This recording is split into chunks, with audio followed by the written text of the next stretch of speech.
Hello, and welcome back to Wrestling is Her with your favorite Dream Tag team. I'm Raja. I'm John.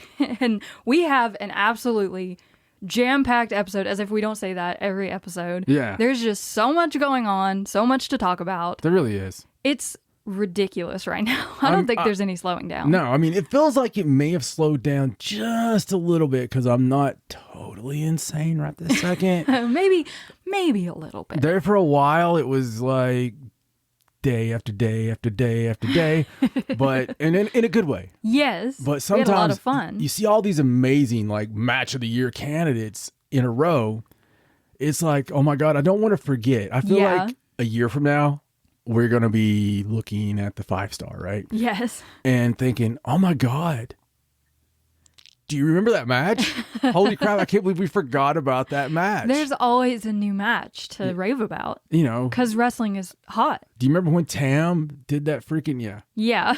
You remember that bump? Oh, God. Yeah. So, I mean, there's been so much. And then some stuff you don't even expect, right? Like the Rampage main event. Yeah. Like just out of freaking nowhere. Match of the year candidate. We'll get to it. But Jade Cargill, maybe on her way to WWE. If rumors are to be believed. Yeah, we don't talk much about those kind of things around here, see? We just let things take their course, and we talk about the action and the wrestling. Yes. That's what we like to do. Inside those ropes. Yep. That's where we're at. Even on the way to the ring, we'll talk about that as well. But if it happens behind that curtain, buddy, we don't really care. Yes, no. We care about the wrestling. Yeah. Women's wrestling. And positivity. Yes, we're positive here. And we're positively going to talk about literally everything. Yes, we're very positive. As long as you don't retcon your characters. If you pull a Boba Fett on one of your people to make him a Grand Slam champ and to pull a little ratings, not that happens in this world. No. They would never do that. No Boba Fetting. But why don't we talk about WWE for a minute? Oh, you want to start there? That's a good place to start. Yeah. All right. There's been some things going on, you know. You always sound so dirty when you say it. Over on the SmackDown side. Smack it down. We're not going to talk about the biggest thing that happened on SmackDown, obviously, because that's not within the realm of our... Pat McAfee came back. Yeah, exactly. Yeah, I agree. Huge. We love Pat McAfee. We do. But on SmackDown, there has been the whole Asuka Io Sky storyline going on that everyone wanted. As soon as Io Sky won that title, they were like, put her against Asuka. Yeah. So we're getting it. Right. They're not going to face off until the 22nd. Mm-hmm. And I'm looking forward to that match. Yeah, I can't wait to see what they pull out for that. Right. Yeah. But so far, they've kind of done like the face-off. You know, Asuka's getting involved in the matches. And then Asuka faced Bayley on SmackDown yesterday. And there was some shenanigans in that match. And Asuka's putting weird, crazy stuff up on X. Of course, it's Asuka. It's just weird. No one's ready for Asuka. No, I'm terrified of Asuka. She's a crazy, crazy girl. But it begs the question, is Asuka going to win that belt off of Io Sky? Is someone else going to maybe make their appearance? So I don't think we get Kyrie just yet. It doesn't feel like it. She's not done yet. In Japan. I don't think we finished her story yet. I think that Io Sky keeps it. And the real money, would be on Io keeping it for a while, and then Kyrie coming in. And then Kyrie comes back.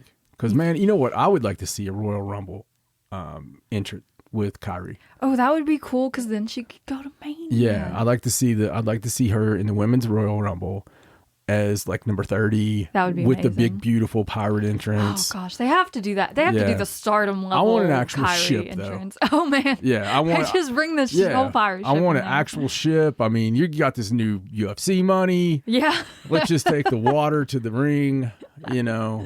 Just open the stage and there's a pirate ship back there, and she sails it to the ring. Walk the plank match. Oh my gosh. Let's do a real pirate ship out in the bay. They put a ring on the ship, and you have to get your opponent off the plank. Dude. That would be fantastic. Money. Please do that. Yeah. So on the Raw side of things, of course, we have Rhea Ripley as the champion, and she had a rematch against Raquel Gonzalez on the 9/11 show of Raw. She did. And that match ended with a return. Yeah, but with the match itself was really good by all counts. Yes. It was getting there. Yeah, and then it gets to the end with the returning Nia Jax. Nia Jax, which Nia Jax is back. Yeah, which is cool. I mean, because it creates a lot of interesting matchups. You know, yes, it adds more depth to the title picture for sure. And somebody actually, sorry, I didn't mean to cut you off. Someone actually is a threat to Rhea. Yes, someone that can match her size and power. She can sell easily. Yeah, she could sell for Nia. Yes, and Rhea's a baby face. I mean, well, she definitely is now. You could say what you want, right, about the faction, but when people love you and buy your merchandise, yes, you're a baby face. Yes, because people love Rhea Ripley. Yeah, even absolutely. outside, like you see Rhea Ripley stuff outside of the WWE constantly. She's a phenomenon, and people we throw love her. rotten fruit at Nia Jax for some reason. So I was like, I don't know why either. It's like she seems pleasant enough. Like, hello, how you guys? Whoa, you know, like it's just weird, man. It's just nothing ever leaves high school. I'll just say that. Yes, but you know, I'm really excited about her being back. Me too. I hope this actually takes her to like Bloodline. Me too. I hope she gets involved with My that. God, think about this for a second. Judgment Day versus Bloodline. And we have Nia and Rhea, and we could do some mixed tag stuff. We can, you know, it's really cool.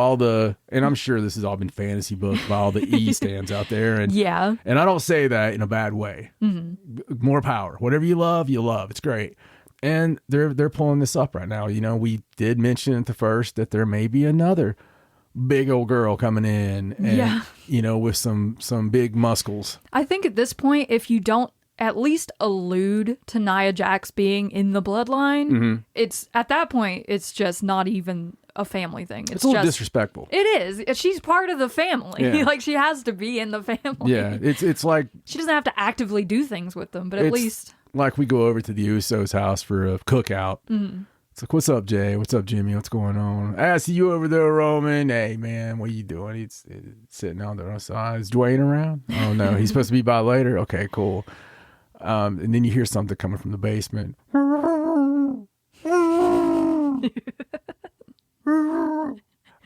It's me.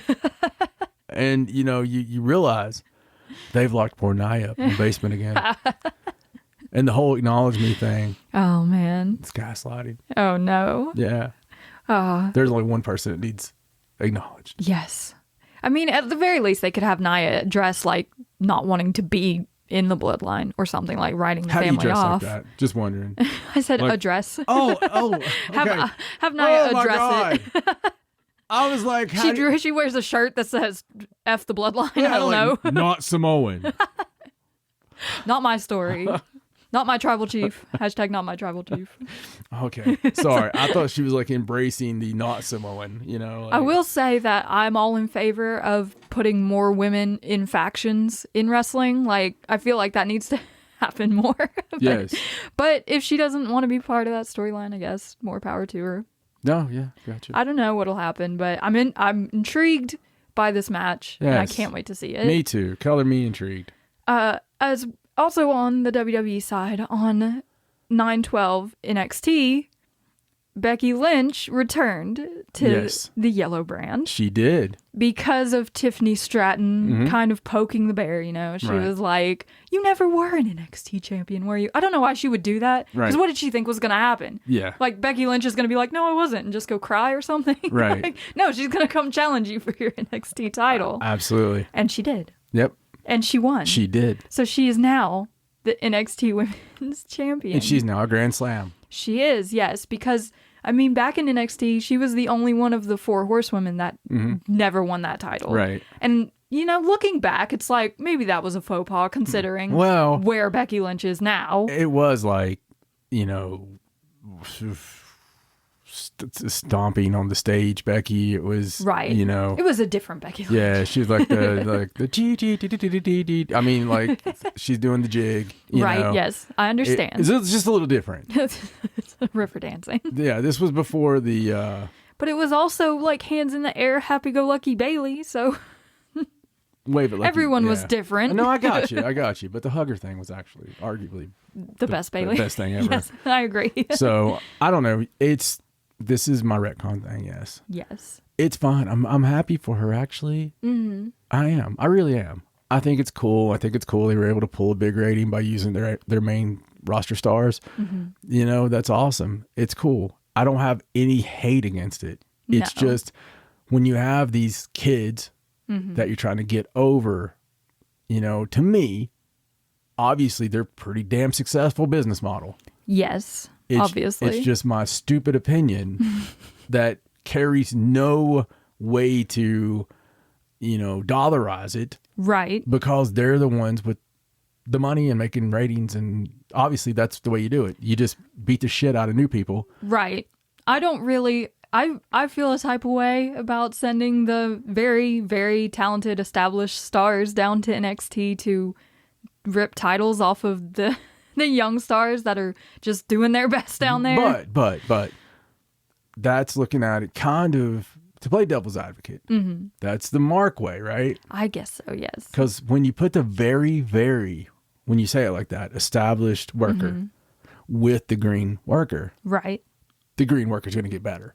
That's true. They are. They're going to learn. And they're also going to learn if it's the top tier green worker that is already beating the other green workers. Right. This puts them in jeopardy and lets them learn how to sell and learn how to, struggle and come back from underneath. And right. I like having those matches. That's why I like Dark so much. I liked having the main talent with the new talent because it gives them that opportunity. I just don't know that I like it so much for a title that's meant for listen, the younger talent. Don't get me wrong. I hate it. When I say I'm playing devil's advocate, that's not me actually pushing my opinion on you. Yes, I know. Like it is with 99% of people. I speak from my heart. So when I say it, it's really devil's advocate. Exactly. It's a mean old nasty dirty devil that should never sit Becky Lynch down there. If you want her to learn, send her up. Yeah. Give her some dark matches. Put Tiffany on the main roster. And she'll learn real damn quick. She will, or she won't be there long. Yeah, give her best of 7 of Nia Jax. Oh, they need to do more best of 7s. Yes. Honestly. Yes. That's a great way to another thing coming out at NXT though, they did announce that the women's breakout tournament is coming soon. Don't know who's in it yet, but soon we will. Yeah, there you go. So that's good. That's fun. Maybe whoever wins that will get a chance at Becky and her new title. Wow. Wait, what is that? It's a little dark in here. Oh, no. That's fine. It does that sometimes. A little shade. So let's move on, shall we? We shall. We're going to move on to talking about what's been going on in AEW. Yes. Because it's a woven web of wonderful over there, in my opinion. WWW. That's Women always wondered all the what way. that stood for. And I just want to take this moment because the first thing that we have to talk about that happened right after we recorded our last episode is the AEW Dynamite match between Chris Statlander and Emi Sakura. Yes. And I just need to take a moment to say, please push Emi Sakura. Absolutely. I love Emi Sakura. Every time she's in the ring, she delivers. She does. She takes this was a 5-minute match. Yeah. And the fans were so into it. Yeah. Yeah. In an otherwise event that they weren't into. Right. Anything. Yeah. And, it was not the hottest crowd that we normally have. Mm-hmm. And Emi, yeah, man, you're right. She makes the most of her minutes. She's entertaining. Yeah. And she's an amazing wrestler. She's trained some of your faves, okay? Oh, yeah. This is a woman that knows what she's doing. And still is every time she comes between the ropes. Yes. She's amazing. Yes, and she's also part of one of the greatest feuds going on right now, if you haven't seen it on X, between her and Saraya, due to Saraya's use of Freddie Mercury at All In. And it's been so funny if you look through their tweets, just Saraya saying she'll never walk out to Freddie because she's a loser and she'll never be a champion, and Emi Sakura calling her a thumb-sucking middle schooler. Yes. Which Saraya called her ageist because she's jealous that because she's past her prime, right? Obviously, and they just go back and forth, and it's hilarious. And even Saraya made a shirt with Emi's crying face on it, and Emi was like, "I wish you had a moment touching enough that I could put it on a shirt." Oh gosh, I love it so much. And even Emi, like, not knowing how to speak English very much, and She even mentioned, she was like, I'm trying even harder now to learn English so that I can get these tweets against Saraya right. She's so funny. Whatever motivates you. Oh, man. She's the queen. Seriously, though, if we don't get Emi Sakura in some more matches, like especially on big shows, because if you look back at the top-rated women's AEW matches in 2023, Emi Sakura is part of almost half of the top 10. Yeah. It's ridiculous how... Athena's the other half. Athena's in more than half. Yes. She's in like 6 of them. Yeah. Get Athena on freaking AEW, please. Yeah. Get her over here now. Yeah. She's doing great with the Ring of Honor thing. Of course she is, but I needed more of her. But I just wanted to put some love out there for Emi because we love her. Absolutely. She's the queen. She's your highness. Yes, she is. You is. should respect her. And we could get more of her if we would turn Rampage into an all-women's show. Yeah, she could lead it. And we would put Medusa out there as the color commentator. Veda Scott, play-by-play. As the play-by-play, born to do it. And, have a few matches that are enhancement matches, so to speak. Yes. Have an indie open challenge where we have somebody come every week for the TBS title. Yes. To, some highfalutin Janai Kai kind of person. Yeah. Come in. And then we have our 20-minute main event. Oh, I would love to see it. Every week. And we have a lot of get to know the girls segments, a lot of personality profiles, that type, stuff. And its own universe, kind of. Yeah. Just its own universe. And you could have stuff and some of the stuff would spill over to the other shows still. Of you course. still have the feature match on the other shows. Yes, of course. But I think it would be fantastic. Oh, I would love it, and it would be a highlight of my week, honestly. Yeah, me too. It would go from, being a task sometimes to being something you're truly looking forward to. Yeah, exactly. And something that you, can talk about with the women because right now I think we'll probably have a women's pay-per-view because they're talking about going to 12 pay-per-views a year. And if you did that gimmicked up a little bit, you could have one big women's pay-per-view a year. I agree. And really build to it properly. Yeah. You could have a show because they're really discussing the streaming thing. And if they do stream on Max, then I think there's room for that women's show even more. Yeah, because you got all the space you want. I think that's the only way really to get there. We have to have almost its own little universe. Yeah. So other than that, leading up to where we are now, we had an AEW Rampage match where Taya Valkyrie, Bunny, and Anna Jay, along with Penelope Ford, coming out looking like the craziest, coolest faction of women I've seen in a while, against Hikaru Shida, Sky Blue, and Britt Baker. And then on Collision, we had a TBS Championship Open Challenge where Robin Renegade challenged Chris Statlander for the TBS title. And of course, the big thing coming out of this was the return of Jade Cargill. Right. This was when she came back and attacked Chris after the match. Right. Because it was her title. She wants that title back, obviously. And we see where that went. And it wasn't a definite win. It was like she had just had a match when she lost her title. Yes, there's a lot of questions. Yeah, it wasn't very fair, so it really set up what we just, had on Rampage, which was the follow-up match. So after that, we come to this week's Dynamite, where Toni Storm took on Hikaru Shida, Nyla Rose, and Britt Baker. Toni Storm, who the world has seen through our eyes now. Yes. The fallen idol. Is fantastic. She is. She just gets crazier by the week. I love it. And even her friends are like, she's lost her marbles. Tits out. Chin up, tits out. Tits up. Watch out for the shoe. Yeah. But this match was to determine who would face Saraya at AEW Grand Slam for the Women's Championship. And of course, Toni Storm took this match so she's going to be up against her, I guess, ex-best friend now. I don't think she's in the Outcasts anymore. It kind of feels that way. So we're going to see what happens with them. Even in this match, though, Toni was kind of distracted.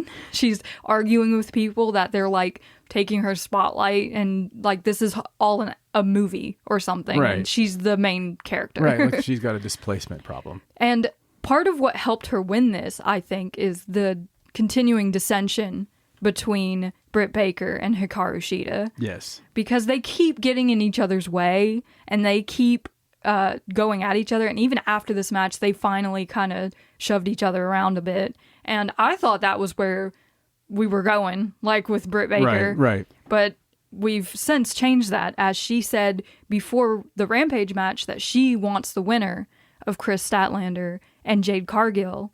And man, this match, Chris Statlander versus Jade Cargill, it's one of the best women's matches in AEW that I've probably ever seen. Yeah, it's great. It was the best Jade Cargill match, period. Because she's against someone that can match her in moves. There was a lot to in it. size. I mean, it was very emotional. You could tell from start to finish. But Jade did some really incredible things where, like, she lifted Chris Statlander, caught her out of the air. Yeah, do you think this was because they weren't trying to be careful? Maybe. I mean, I don't know. She really showed her athleticism. Yes. And she did amazing, like you said, amazing things. She And did. a lot of catches in and out of the ring. Tossing each other around, and the lockup where they're trying to shove each other around. You know, stuff that you see in really big man matches. Right. They brought that here, and it worked so beautifully. But in the end, Chris Statlander finally got that definitive win over a healthy 100% Jade Cargill in Very magnificent healthy. fashion. Yes. And it was really sweet because after the match, Chris and Jade hugged because, I mean, it feels like Jade was saying goodbye. Oh, yeah. We don't know for sure that that's what is happening well, here. we don't know, nor care to speculate, but, No. you know, it was... It was very sweet. If it was the goodbye, it was a great way to go, and she did business on the way out. She did, yes. And Chris is finally she's the TBS champion. There's no question about it now. And she has to face Britt Baker now. That match is going to elevate it even more, and I hope they just keep facing the ace going up from here. So it should be fantastic. And, you know, Jade, I hope that match, if there was a question out there, just to speak about it, and it had something to do with the contract, that would be wonderful if that was what did it. But, you know, the word was it had nothing to do with finances. Right. And, you know, maybe just probably opportunities. Right. You know, some people... Which is understandable. Some people want cereal boxes and faster than, you know, you would have. And that would be the smarter thing if that's what you're after. It would be. Not if you want to spend time with your family. Right. You know, so it's just what you care about, I guess. So right now, the TBS title picture is really exciting. The women's title is very interesting because you have the whole Saraya and Toni Storm thing. You don't know where that's going to go, if it's going to lead into someone challenging one of them for Wrestle Dream after this match, but I kind of hope so. Right. But both title pictures are really exciting right now, and I can't wait to see what happens at Grand Slam. Yeah, me too. Grand Slam's going to be fantastic. There's a lot of representation on the show. Spanning the 2 nights of taping. Yes. And then, like you said, Wrestle Dream, I'm sure we're going to get a marquee or 2 marquee matchups. Who knows what that'll be. I would love, like you, I have my ideas. And I have suspicions of some things we're going to see. So on the men's side and the women's side, I think that we've kind of set up Grand Slam as a place for people to make debuts.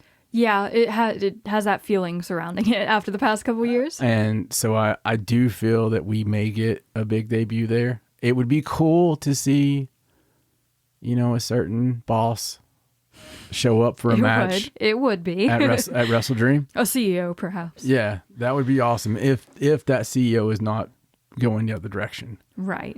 So who knows? You know, it's hard to say. I'd say that we're going to see a lot of setup for Wrestle Dream at Grand Slam because it's so close together. Yeah, it's 2 weeks. And there's still so much room to build for Wrestle Dream because we've only got a couple matches so far. So I can't wait to see what they do. So our next episode, we'll be able to talk all about Grand Slam. Yes. And we're going to be very excited to do that. And it'll be a pretty quick turnaround this time on the next episode. So yes. Our plan right now is to hopefully get the 3 Stardom shows in a row and then the Grand Slam. And so we'll have that, and we'll have Raw, we'll have everything. Yes, that's the plan. Record right after Grand Slam, unless we save the Rampage Grand Slam. Yeah, we'll see. We'll see. We'll see what happens. Yes. Yes. So before we move on to Stardom, I do want to mention one other thing that has happened in the world of women's wrestling recently that we're both pumped about. Oh, yes. There has been talk about a Joshi promotion opening in the United States that's very surrounded by like a mix of anime and live action content, you know? So we finally have the details. Yes. And let me just tell you guys, Raja is very into this. Oh my gosh. And I will it's be everything too, I but love. I'm going to let her take it away. So, this promotion is called Sukebon. Sukebon Wrestling. It's named after girl gangs from the 60s and 70s who were kind of the forefront of feminism in Japan. But their opening show is coming up on the 21st of September. So soon. It's the day after Grand Slam in New York City at the Capitol downtown Manhattan. And they sold out like almost instantly for this show. And I don't blame people for wanting to get on this on the ground floor. But they have a full Japanese roster. It's the first Joshi promotion in the United States to have this full roster of Japanese wrestlers. And they are wrestlers that are big names in the Joshi world, which makes it even more exciting. But they all have their own new personas that they helped come up with in accordance to what the creators of Sukebon wanted. And they're split into factions, and it's all very cute and cartoony, and I just love it so much. Okay. Oh, yeah. Yeah, it's amazing. So I'm going to go through this roster real quick. It's not very big. We start with the Vandals.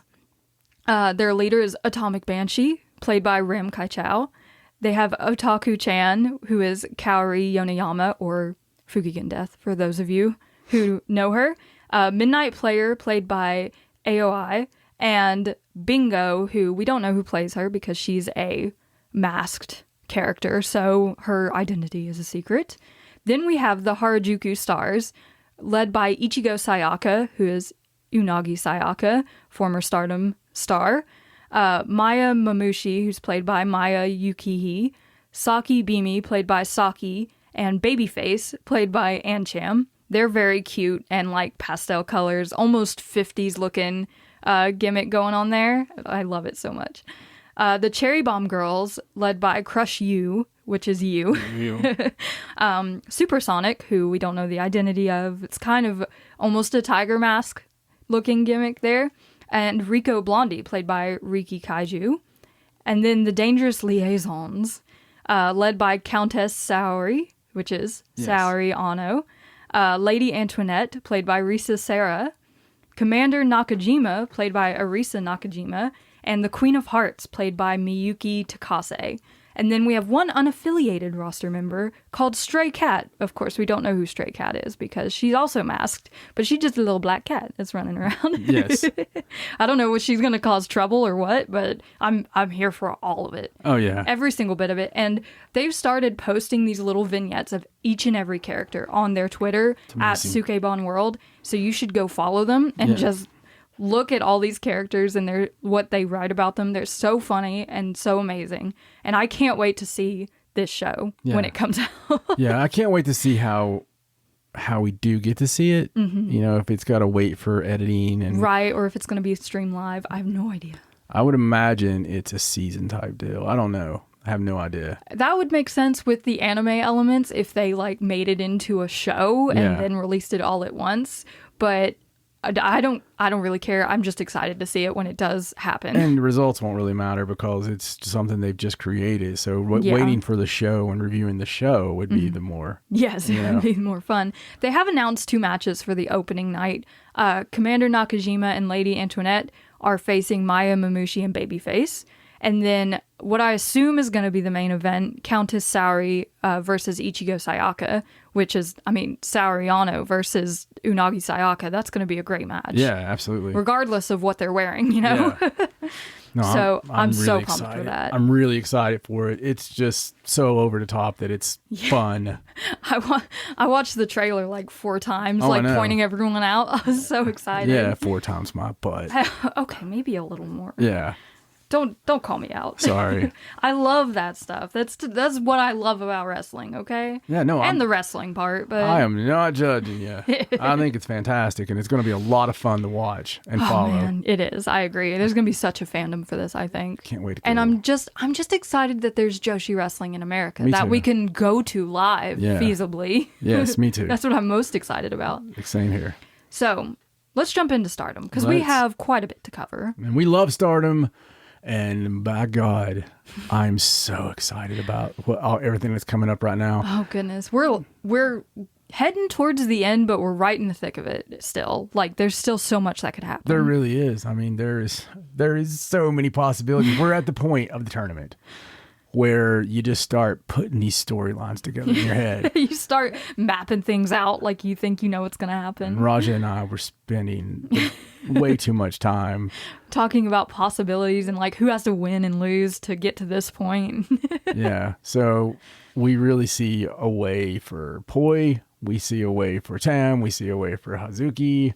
That would be interesting on the red side. Yes. And of course, as you like to say, Sherry and you can never count Sherry and out. even Suzu, if everybody just drops dead right now and doesn't get above 12 points. So and on the blue side, it's even more confusing. Oh God, because there's only one person who's counted out so far. So many people could win out and be at 12 points that it's ridiculous. Yes, it's ridiculous. So it's really looking like it's going to come down to Julio, Tommy, Micah. Yeah, those are the top three right now. Those are the ones that feel like they could possibly be in the final. Mm-hmm. I feel like Julia has a really strong case right this second. Back to back, man. Yes, she's been harping on it. That's what we're going for. We're going for the back to back. Just who is she going to face? I don't know. I think Suzu would be fun, man. Another Julia has storylines with Suzu Suzuki, Tam Nakano, and Natsupoi. So I mean, she could do anything, and it would be amazing.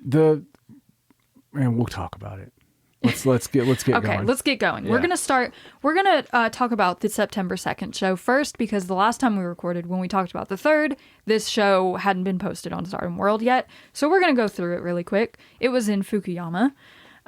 We started off with a singles match between Starlight Kid and Tekla, where Starlight Kid took the win in about 8 minutes with the Black Tiger leg kill. One Very of her rare. favorite moves. Yeah, it's really treat, to get that. I know when we were watching it, we were like, "Where's the tag partners?" Yeah. Isn't there 8 people in this match? What? Yeah, such a treat. This was amazing. These two flow like seamlessly together. I don't know how often they've faced, but it's amazing just how much chemistry they have in the ring. It was a very enjoyable match. Mm-hmm.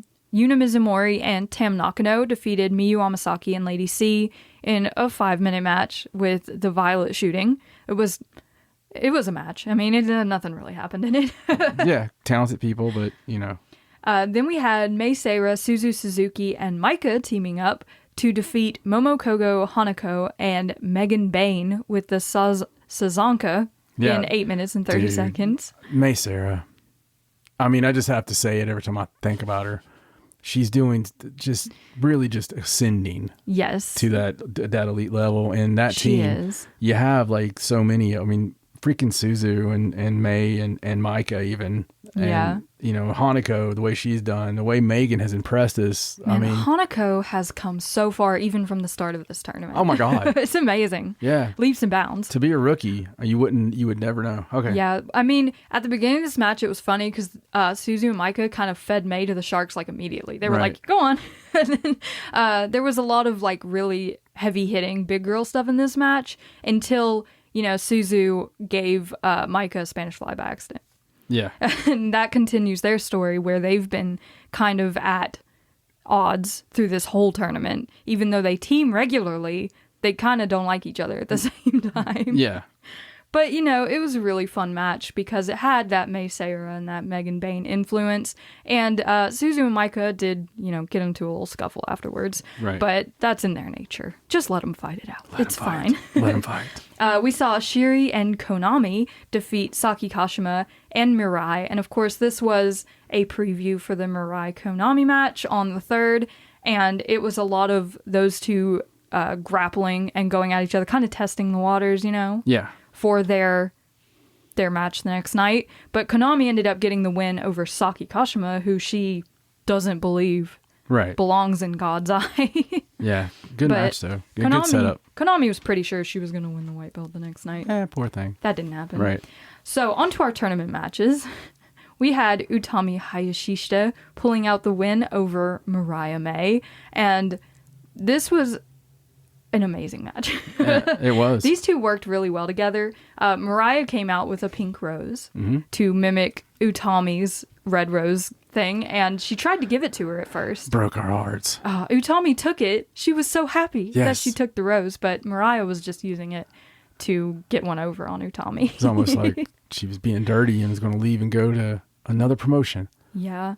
I just want to point out though, Mariah's sling blade, every time she does it. Yeah, Mariah May's sling blade is amazing. Flawless. It's beautiful. Absolutely beautiful. And it's such a quick first step she's got. Oh my God, I'm Jim Ross.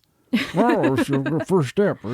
I do want to say that Utami managed to block Mariah May's outside powerbomb that she does. She did end up getting a powerbomb later on the inside in a similar fashion where she jumped off the top rope for the roll up, but she didn't get it on the outside, which I think worked in Utami's favor to win this match eventually because she didn't take that. I think it speaks to how far Mariah May has come since January, just being where we didn't know going in. Yeah. You know, who's going to win this. And in January, we would have thought, well, that's a job match. Yeah, absolutely. And it wasn't. No. This was an almost 10-minute match. Yeah, Mariah May has totally spent her tour. Yeah, and I if she had won this match, I would have been like, okay, that makes sense. If she is winding down, which it seems, if you look at the upcoming cards, it feels like the tournament's her swan song. It does. And which is sad because she kind of just got here. I mean, we don't know. We don't know Jack Crappity. We don't. But from her social media stuff and saying, you know, there's more, and then people putting her over all over the place, and the fact she's not on any of the upcoming cards, it does feel a certain way. Feels a little finality. Mariah did almost get the win in this match with the Once Upon a Time roll up, but Utami managed to kick out, hit her with an air raid crash, and then that torture rack bomb for the win to get 2 more points in the tournament.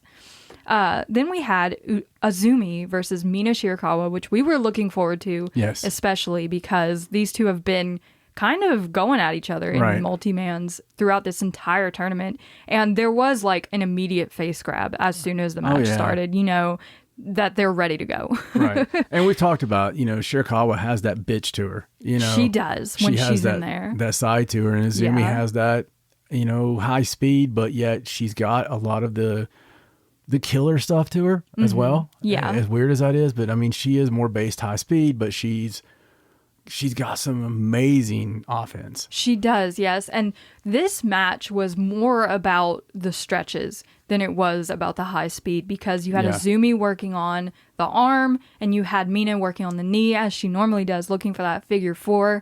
And they did an amazing job of countering each other's moves this entire match. But there was a point in the match where it seemed like Azumi was done for because Mina had her in the figure 4. Oh my God, it was for done. so long. Yeah, she had it locked on, and we were like, it's over. Yeah, she's gonna tap, but she managed to get out of it, and they had a couple reversals that led into a double Azumi sushi roll for Azumi to take the win in 11 minutes. So she managed to get one over on Mina Shirakawa, which I'm sure Mina was not pleased with. No, and I love it. It's just more for her, you know, Azumi's character, and it doesn't really hurt Shirakawa at all. If anything, it made her better. Yeah. So she does need the practice on those submissions coming up. Yeah, absolutely. We had a match between Momo Watanabe and Julia, which is exactly what you think it would be. Yeah, pretty much. Hard hitting, striking, a lot of the bat. Yes, there was a lot of the bat in this match. Momo attacked right out of the gate like Momo does, but Julia's like... She was very defiant about it. She did a 1 count kick out like immediately after. Julia was F around and find out. And I love the stuff, you know, when she got the bat outside the ring and just beat the absolute shit out of her. Julia grabbed a sign too, and she's trying to defend herself. And then Julia's like, okay, give me the bat. Yeah. It was good stuff. Oh gosh, there was There was a nasty like kick to the head moment in this match. Julia stretching Momo on the outside only to get reversed into a power bomb. There was a scrunchie. Yeah. I thought Julia was dead. Oh yeah. After this. Absolutely. She had no care. Momo had no care. Yeah. No care in the world. And, Julia has seemed like she's working with an injury, and apparently the rumor is that she is. Yeah. So to have an injury and have matches this great, I mean, because you got to think, talk about, we expected Julia to impress us, right? Yes, Julia of course. The only thing she does is impress us. Momo Watanabe, character-wise, isn't made to impress you. Right. She's made for the heel crap and the Oedo Tai shenanigans. Yes. But she has been so impressive in this tournament. She has. She's been showing her grit and she's like, remember me? I'm Momo Watanabe. Yeah, that should be your shirt. But she took the fall in this match to Julia with the Northern Lights bomb in 10.5 minutes. And Julia even called out that she got her revenge for last year after the match because she lost to Momo. And she's, she keeps saying, I'm going to win this year and go 2 in a row. First person in history to win not only 2 5-stars, but 2 in a row. Right. Which would just be crazy. And that should have been a main event, but... Yes, it should have been, but our main event was Ami Sourei versus Mayu Iwatani, which was also a really good match. It was. Ami got to showcase her chops a lot in this match, especially one to the back that left a huge handprint on Mayu's back. My God, you were so mad about that handprint. I was like, oh my gosh, how hard did she hit Don't her? hit the queen that hard. But I thought Mayu made Ami look like a monster. She does. In this match. That's what Mayu does. No, Mayu's selling is... She looks dead. Yeah, she's next level. Mayu Iwatani's selling is another planet. Yeah. Because she's not from this one. She is. Yeah, she's not. No, I don't think so. She's from some baseball planet way up there in the stars. She's so amazing. Everything. But she had to fight from underneath to get back into this match. And the ending was kind of a last-ditch effort where she just grabbed a Hurricane Rana and rolled her up and got the win. So Mayu came out on top in this match. I don't know if she really came out on top because she took a lot of damage, but she won the match, got her 2 points. She accidentally called the town Fukushima instead of Fukuyama. Yes, which is the great Mayu stuff. It's Mayu. At this point, she still had a chance to win the tournament, but... Yeah, she's out. She's currently eliminated she's from the 5-star. Mathematically eliminated, and which is so sad. Is Starlight Kid. Oh, to think Mayu Iwatani is eliminated already at this point in the tournament sucks, but it also is kind of cool. It is, all right? So it sucks, but her and SLK being the surprising ones that are out with their long-awaited last night match. Yes. That we know SLK gets closer to beating Mayu.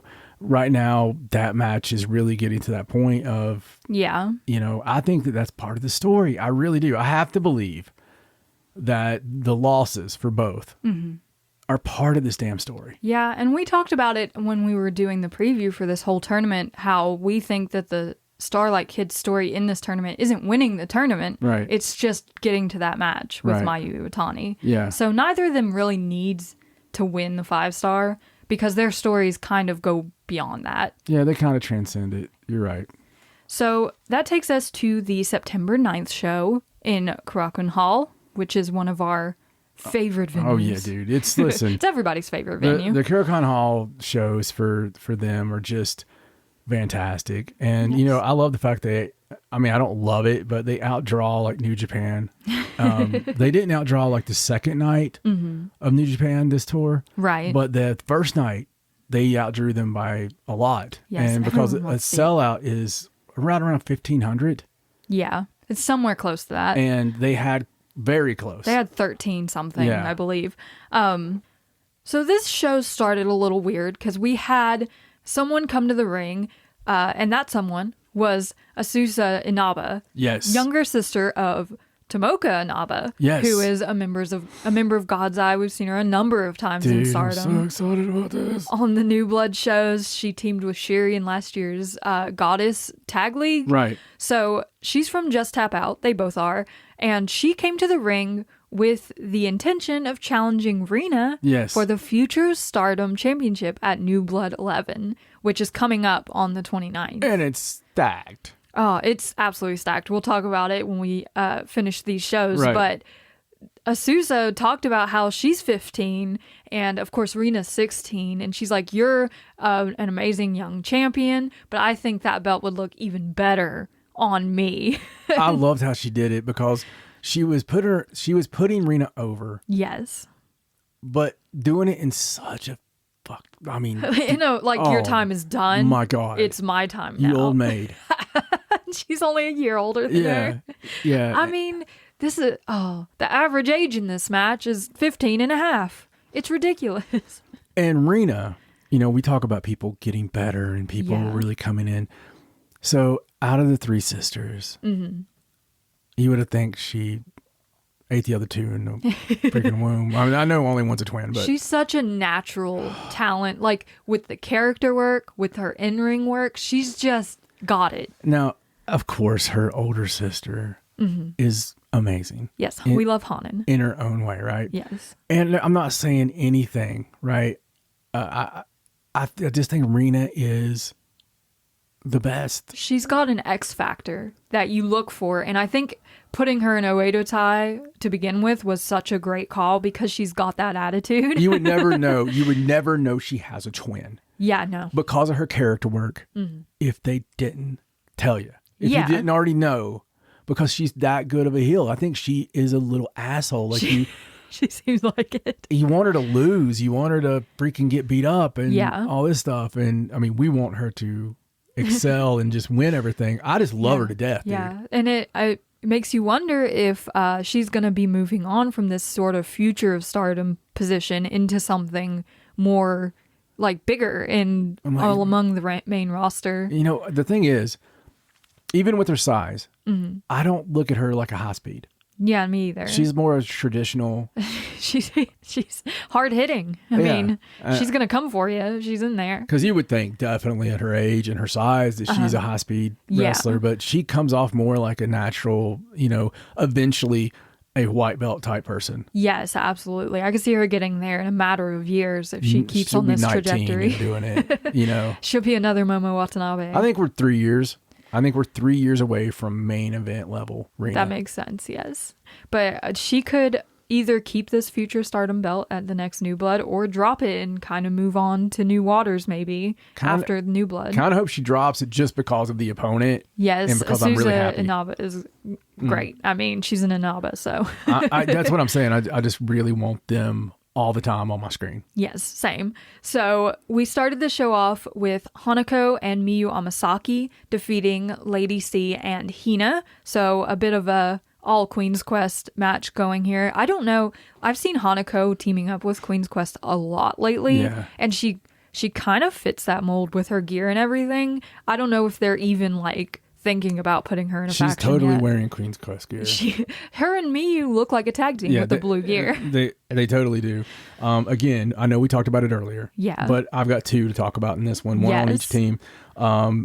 Obviously, Hanako, as we spoke about, my God, when you start seeing somebody get it. Yeah. Did you ever struggle with something and you didn't think you were ever going to, and then, in school, and then all of a sudden when it makes sense. Right. You just start rolling with it, right? Yeah. Wrestling has that. And I remember with me, there was a few mental things I was like, oh my God, how am I ever going to get this? Right. Once you get over that hill, though, you start rolling down it and you're like, okay, momentum. Absolutely. Absolutely. Mine was actually embarrassing when I went from cutting the somersault flips to the flip flips because every move in wrestling is the flip. Right. Once you train and you get in there, you're like, because you never know, like you love wrestling your whole life, and then you get there and you're like, holy shit, it's all a flip. If I don't know how to flip, I'm screwed. Like everything is either a flip or a flat back, right?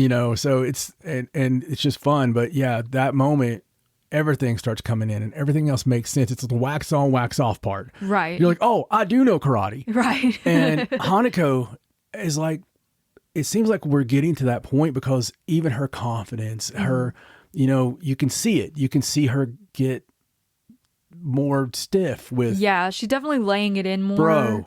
She has this stomp. It's like a big boot into a stomp, and it's vicious. Well, her freaking elbows and like when they're on the trades, you know, on the fighting spirit spots. Yeah. She lays it. She lays it in. Yeah.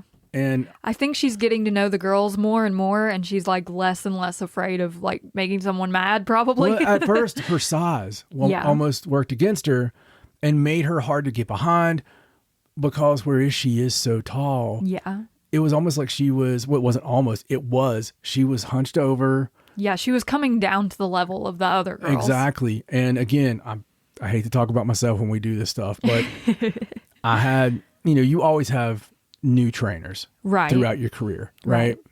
And I remember because my best friend at one point was Kid Cash, and I was with him all the time. So he was training me on purpose. We were going to the gym, and he would train me it's like my finishing school, right? You know, and he would chop and you don't want to be chopped by Kid Cash.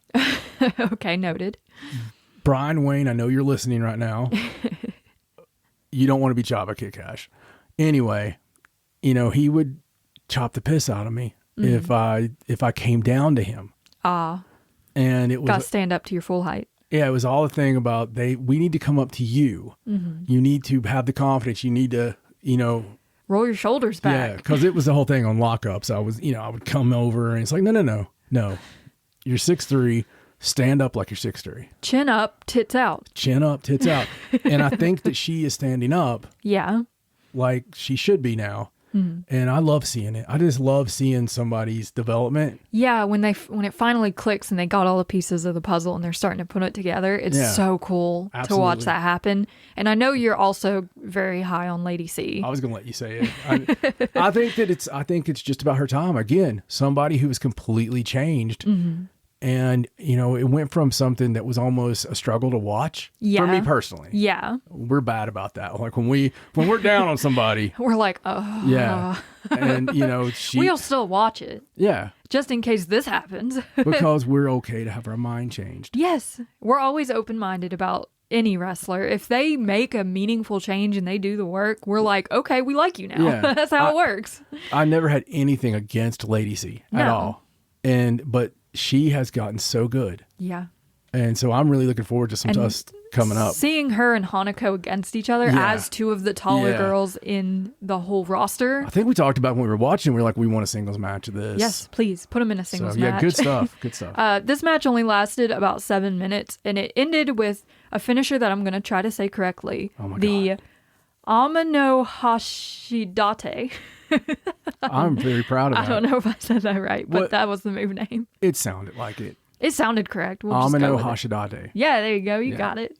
So the next match, we had Mei Seira and Megan Bayne teaming versus Mariah May and Waka Tsukiyama. And God, I love Mei Seira and Megan Bayne together. I know you do too. That team, they're such an odd couple team that's so fun. Yeah. They make everything fun. They do, but it's not over the top like we're watching the Bushwhackers. No. It somehow makes sense. It's not goofy fun, but this match started with Mariah just immediately wanting Megan Bayne, but Megan was like, no, and just May at her instead. And May wanted to go because, you know, it's May and May. Yeah, absolutely. They have a chemistry, a story together. But Mariah May was really poking the bear on Megan on this one. Like she did a couple of slaps that even we were like, whoa, do you want to do that? Yeah, exactly. We're like, why do you... She like kept going to the corner and elbowing her. It's like, what are you doing? Yeah. It was But even when she was in there with May, she moved so fast. Mariah May kept up with Mei Seira so well. She just impresses me every single time. You know, even to step back a minute, when they were coming to the ring, you know, obviously Megan and May were in the ring already. Right. But Waka Waka came out on Mariah's shoulders. Oh, that was so fun. And May seen this. Yes. Okay. And it was so cute because she was so upset. Because she was like the little girl with her big sister. And she was like, oh, I want to do like that. And like she actually jumped up and down and pointed. She's like, hey, look at them. Let's do that. Yeah. She's like, can we do that? Can we do that? They're doing that.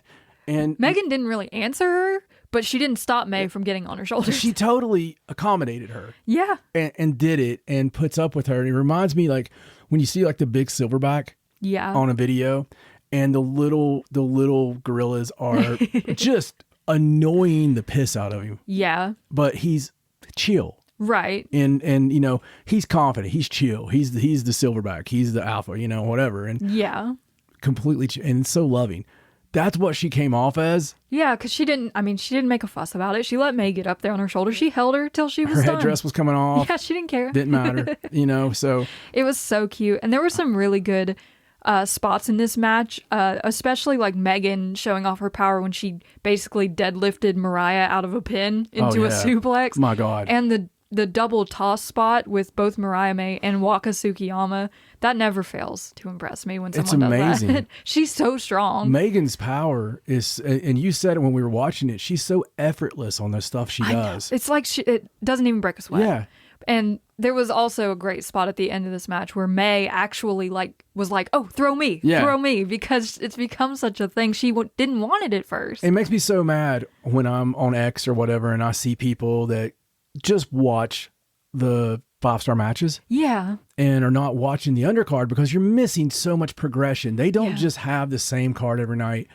There's a little difference and there's always a progression in the characters. Mm-hmm. The progression with May and Megan has come from May being so timid and so scared of Megan at first. She didn't even want to be out there with her. She barely tagged her. She would be very, very careful with her. Yeah. And so scared.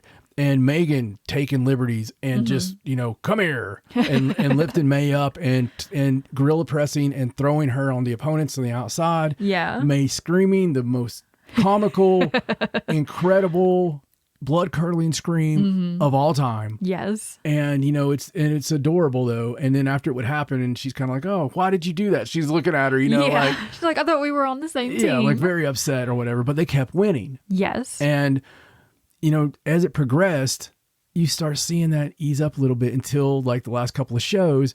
May's ready. Like when when Megan's ready to throw May's like, okay, let's go. Yeah. May's like, here I am. Let's go. Yeah. Totally into it. And it puts me in mind of like a kitten and an old dog. Yeah. That like the kitten's timid at first, but then he's like sleeping all over him and stuff. Exactly. It's fantastic. And she actually takes up for her. She breaks up pins. Yeah. You know. She saves her all the time. I love it as much as I like, you know, we'll talk about this shortly, but we had one of the greatest tag team matches I've ever seen. Yes, it was on the third, But Suzu and May are a great tag team. They are. Okay, they work really well together. Different dynamic. It is a completely different dynamic. And May Sarah and Megan Bayne is one of my favorite tag teams. Isn't that crazy? That I've seen. Talk about people that at first you sigh about. Yeah, you're like, why are they putting these people Nothing together? Megan Bayne at all. Okay, she is impressive. She's beautiful. Yes. And she's a great worker. And if you think she's not a great worker, you don't know wrestling and you didn't watch Megan and Tam. Right. Yeah, no. Because that was a fantastic match. Yes. But Megan has really done such a great job working with what she's working with at Stardom. Yes, which is way different than working women in America. My God, the character had to come in, had to be put over everybody, had to be a killer. She came in a spot that's easy to hate. Yeah. Okay, like she knew she was going to get flack for that. Yeah, the spot that online community in like WWE or AEW, they instantly hate that person. Yeah, they're like, why is this person coming in and immediately getting a title Because shot? there's no quote unquote work. Well, here's the thing about pro wrestling. Every now and then you have to entertain people. Yeah.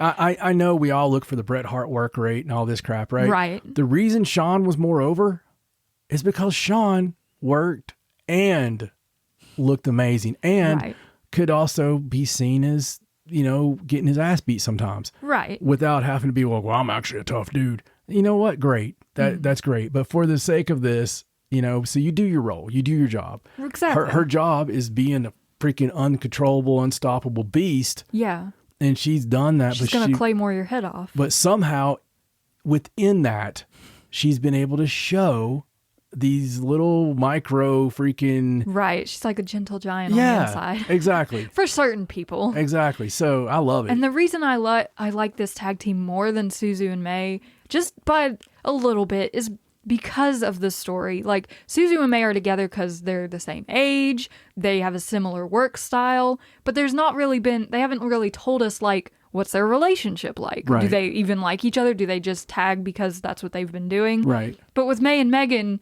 it feels like there's a relationship there and that they're really good friends and they're learning more about each other as they go. I don't know. I just love it. I love it too. I think that in my head, I'm booking stuff too, right? Then if stuff doesn't make sense, yeah, I've always had my own little right. You kind just of make angles. up your own story. So like Suzu and May to me are like the unaffiliated. Yes, they are. It's just like that's its own. It's almost an affiliation, right? They almost have their own little faction, and out that's there. how Megan fits in as well. Because she came in at Utami's behest, Really but I weird. don't think she's affiliated at all with Queen's Quest. I think they must have dropped something there because that's not been mentioned again. No, she hasn't even really teamed with Queen's Quest at all. But it's about as bad as the generational struggle thing that they didn't mention, but we'll get to that. As much as I would love to see maybe Suzu in Donna Del Mondo or something like that, it almost feels like they're making their own little thing over here on the side. It does. It feels like if Micah was involved too. Yeah. And left, which could totally happen. To be the leader, honestly. I mean, we've just seen, as we'll get to. Yes. But it's interesting. There's no signs of that with Micah. But God, there should be. Yeah, it feels like there should be. Yeah. All right. All right. So after that, we saw Saki Kashima and Shuri take on Yuna Mizumori and Natsupoi. And, it's the Shuri and Natsupoi are in this. So when they get together, it's always crazy. But oh, yeah. Saki started this match and almost immediately got injured. You know how Saki does? Yes. So when Shuri got in there with Yuna, she just immediately started killing her. Because it's Shuri. I mean... Oh, it was bad. It was bad. It was bad, yes. But there was a really, really cool moment in this match where Shuri and Poi was in there. And Poi was down sitting like Shuri puts you when she's about to kick you in the back. But Poi dodged the first kick by leaning forward. Oh, yeah. Then dodged the second kick by leaning back. And then the third kick caught her. Yeah. But it was so cool, like the look on Shuri's face when Poi dodged the first one. I love it. It was so it's great. really setting up the high speed difference. And so, yes, but Saki Kashima ended up grabbing the win with the Kish Kasai in about 8 minutes. So that was a cool moment for her to get a win. Yeah, after getting her butt kicked by Konami recently. Yeah, we're doing a good job of trying to just put up with her while she's doing this specific angle. Yes, we're doing our best. I'm way over it, but yes. And then we saw a fun 6-man where Momokogo, Koguma, and Mayu Iwatani defeated Fukigen Death, Rina, and Natsuka Tora. The highlight of this match was the very beginning with Koguma and Fukigen Death for me, where they kind of do a double dance with the bear dance and the devil horns. Oh, yeah. And then Fukigen Death tried to smoke a cigarette, but the ref took it away at Kuma's behest. And she didn't take kindly to that, so she tried to poke Koguma in the eyes, but she threw the hand to the ref, who threw it back straight into Koguma's eyes. little Three Stooges stuff. It never gets old. Yes, and exactly. That's the fun part. Again, entertainment, right? Fukigen Death is usually funny. Kuma is funny. So. Yes. We got to see a lot of Rina really going at it in this match. She did use the old Oedo Tai shenanigans to get her way. But we ended up with Mayu catching Rina in the Standing Dragon Sleeper for the win in just under 8 minutes. So yeah, I love when Mayu just turns it on. It was really cool to see Rina working with Mayu. Yes. Because I felt like she got a real chance to showcase some of her talent that we were talking about earlier. Totally agree, man.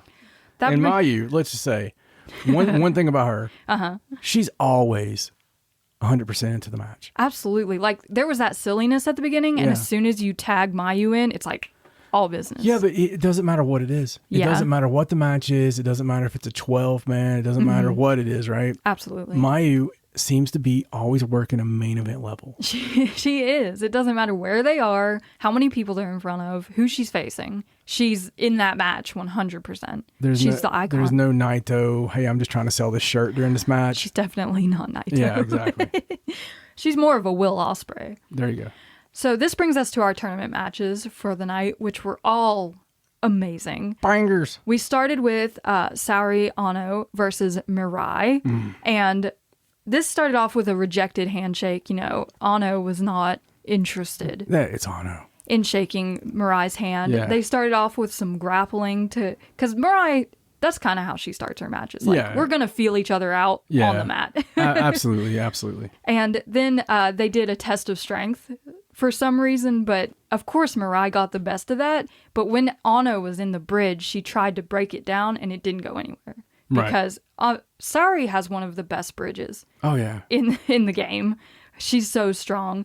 But this match was just a lot of like really vicious kicks, stomps. There were forearm trades. It was all amazing. Totally agree. I mean, Saori Ano has the strikes. She does. And it's not something you're expecting, but she can more than hold her own. I mean... Yeah, absolutely. She gives it to you. She does. She does. And she's, you know, another one of those that's... Her character work, man, is just amazing, next level, scary. Yeah. But... sorry. Oh, no, I'm sorry. It's just Mirai is one of those people, you know, if you go from our first episode to this episode, Mirai went from being shoved down our throat to us gladly opening the throat. Yes. For more. She's grown on us. Yeah. I mean, we just love her passion. Yeah. And it's clear that she has some killer instincts. Yeah.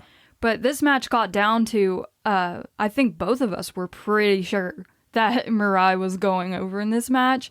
But it got to this spot with a fireman's carry that Saori wiggled out of. But as she came back, she got caught in another and slammed. And it only went to a 2 count. So Mirai, she wound up that lariat. And Saori Ano just grabbed her arm and reversed it into the pottering and got the win. Yeah. So it shocked us. Yeah, absolutely. Shocked me. Absolutely. No, it was a great finish though. And you know, freak, man. I did not expect it. No, but that puts Saori Ano in line for a white belt match eventually. Poor Mirai. She has so many matches now. I know, she's got just a line of contenders, and Konami even jumped the line. Yeah, I mean, but it's going to be awesome to see the defenses. Yeah, absolutely. I can't wait to see all of these coming up, especially Momo's match. Yeah, I'm very excited about absolutely. That. So next we had just a series of matches. Okay, the last 3 matches on this card were just amazing, and we started off with Starlight Kid versus Hazuki. Yes, which had no right to be as good as it was. Well, yeah. I mean, I'll let you talk about it and then we'll... Well, it started with Starlight Kid dragging Hazuki out with her because her music played and she didn't come out for a minute. And we were like, where's SLK? Why isn't she coming out? She should have done the dance. You actually said she should be out by now. So when she did come out, she had Hazuki with her, just dragging her out, and went immediately up the stairs into the stands of Korakuen Hall on that little platform, like that runway where wrestlers love to do their silly moves. Right. But she did her thing with the knee where she lifts it and drops it on the concrete, you know, setting up for that Black Tiger leg kill, and then just kick Hazuki down the stairs. You know. Yeah. No big deal. But they really pushed that until the ref count got to 19, and I thought Hazuki maybe would get counted out after all the shenanigans down the stairs and on the outside of the ring, but she got back in at 19, and they continued the match.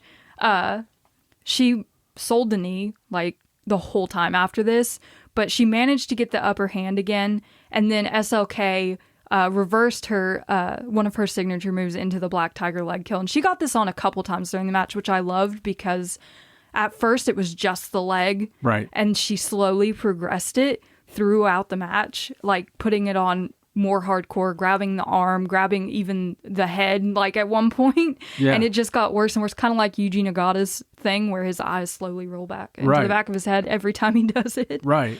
But there were so many like vicious moves in this match, and I know we talked a lot about SLK's desperate need in these matches to win. Just she comes out of the gate so desperate to win, and it's working against her absolutely in the match, because the higher stakes she goes, the bigger the risk is, and she's falling to every single risk. Right. And it ended up where they were just trading pinfalls.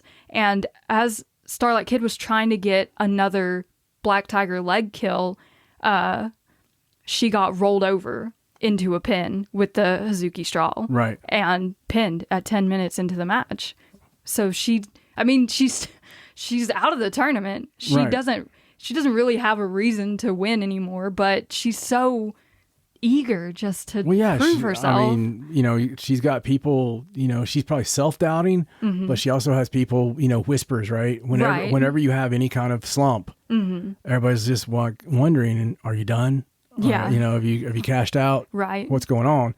And I agree with you. This match was way better than it had any in deserving to be. I mean, obviously these two should be main event anyway, but in where we're at in the tournament, the stakes, ridiculous. You shouldn't be, where it is. But I love how the SOK. I love how she has the desperation character wise. Yeah, and I love the fact of the brawling throughout, and to really tell of two different matches. Yeah, absolutely. You had the slugger. You had the craziness.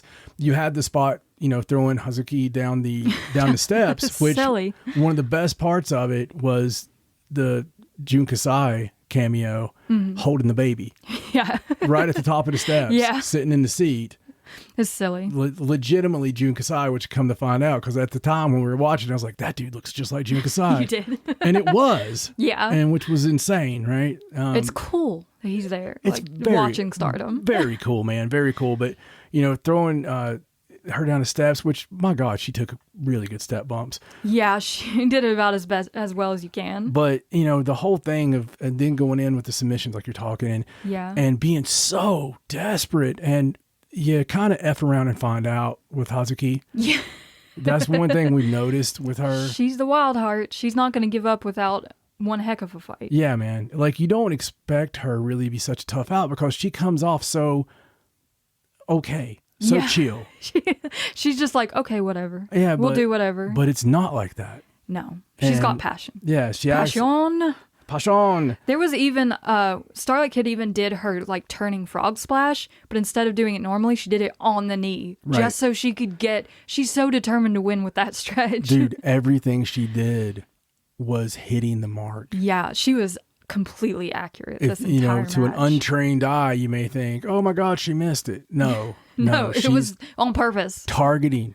So very cool stuff, man. Yeah, and this it rolls into Hazuki's storyline with Natsuko Tora and the whole Oedo Tai connection. So do you want to tell them what could happen there, since we're on it? We could see if Hazuki wins out for the rest of the tournament, she would be tied in points with Natsuko Tora, who would have to lose her last match to stay at 12. Right. And at that point, Hazuki could go on to the final. And it's on the final night of block action. Yes. And you have Hazuki versus Tora. But Hazuki has to get through Natsupoi first. Right. Which is a big ask. Right. And in her hometown. At time of recording, it has already occurred. But we don't know what happened. We don't look that crap up. No, we don't want it spoiled. We wait until we can actually see it. Mm-hmm. And we're going to do the 3 days in a row they're running. We're going to do the 3 days 16, in a row 17, 18. of watching it. And so personally, I believe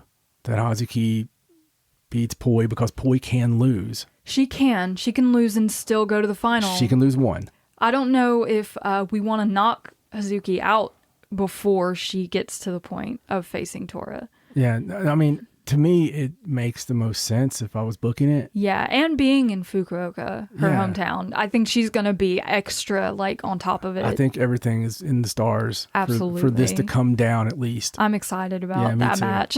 Me too, because you could still have Poi on the last night versus Tam, and it still has the same stakes. Yeah. Either Poi wins, goes through, or Tam keeps her from obtaining it. Yeah, if you have them both at 11 or 13 even at the end of the tournament, whoever wins goes in. Right. It just raises the stakes. Hell of a final. It is, absolutely.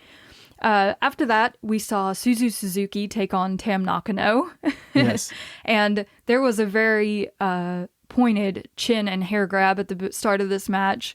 I think Suzu really knew this is like the big one because it's the red belt champion you're facing here. So she had to make sure that Tam knew she was there. So, arguably the biggest match she's had in Stardom. Yeah, absolutely. Stakes wise. So there's a part of this match that I just need to explain what happened, and you need to go watch it if you haven't seen it. Out of your way. You probably have seen the gif of it if you haven't watched the show.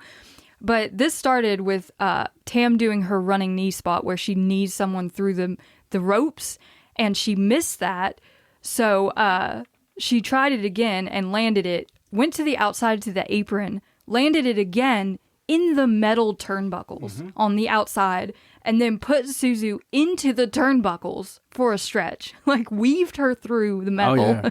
It was nasty. So when she took her out that way, Tam gets up on the top rope, presumably to do a move, but Suzu got up, grabbed Tam by the hair, and yanked her off the top rope so that she landed on the apron A freaking snapmare. the wrong way. Yeah. Like, instead of landing flat across the apron, she went feet to the floor, small of her back, against the corner of the apron. It was so gross. It was amazing. Insane. That whole little segment was so cool and like gets you so invested. Yeah, man. The blood is pumping. I mean, those strikes. When Tam takes her over and weaves her through, as you said, the strikes that were occurring was like, all right, little girl. Yeah. It's like, okay, I know you're here and I'm going to make you pay for it. Yeah, here it goes. But we went immediately from that to the classic Crockwin Hall spot where you take them to either side of the building to the east and west signs and bounce their heads off of them. Right. So each of them got a little signage there. We always love it when that happens. It's just such a great classic spot. Such a callback. But I mean, there was like traded suplexes, just dead weight, just lifting each other, double wrist control, and then kicking each other at the same time to knock each other out. And at this point, we're at 5 minutes left. Right. Like, the call comes and like all this is happening. They're like, it's insane. We're getting there. So, I mean, they went back and forth just trying everything possible to get each other out of the match, to win this match. This is such a big deal. And Suzu's starting to go to the top and Tam just grabs her around the leg to stop her. I think she knew at that point that she was desperate. Close. Yeah. To not winning. But after a couple of near falls, Suzu hits that rolling suplex where she hits one, rolls over the opponent, hits another for the 1, 2, 3 at 13 and a half minutes. And I don't know. It was so good. It was an amazing match. Oh, it was an amazing from start match. to finish. And, just the scary part is how they fit all this in.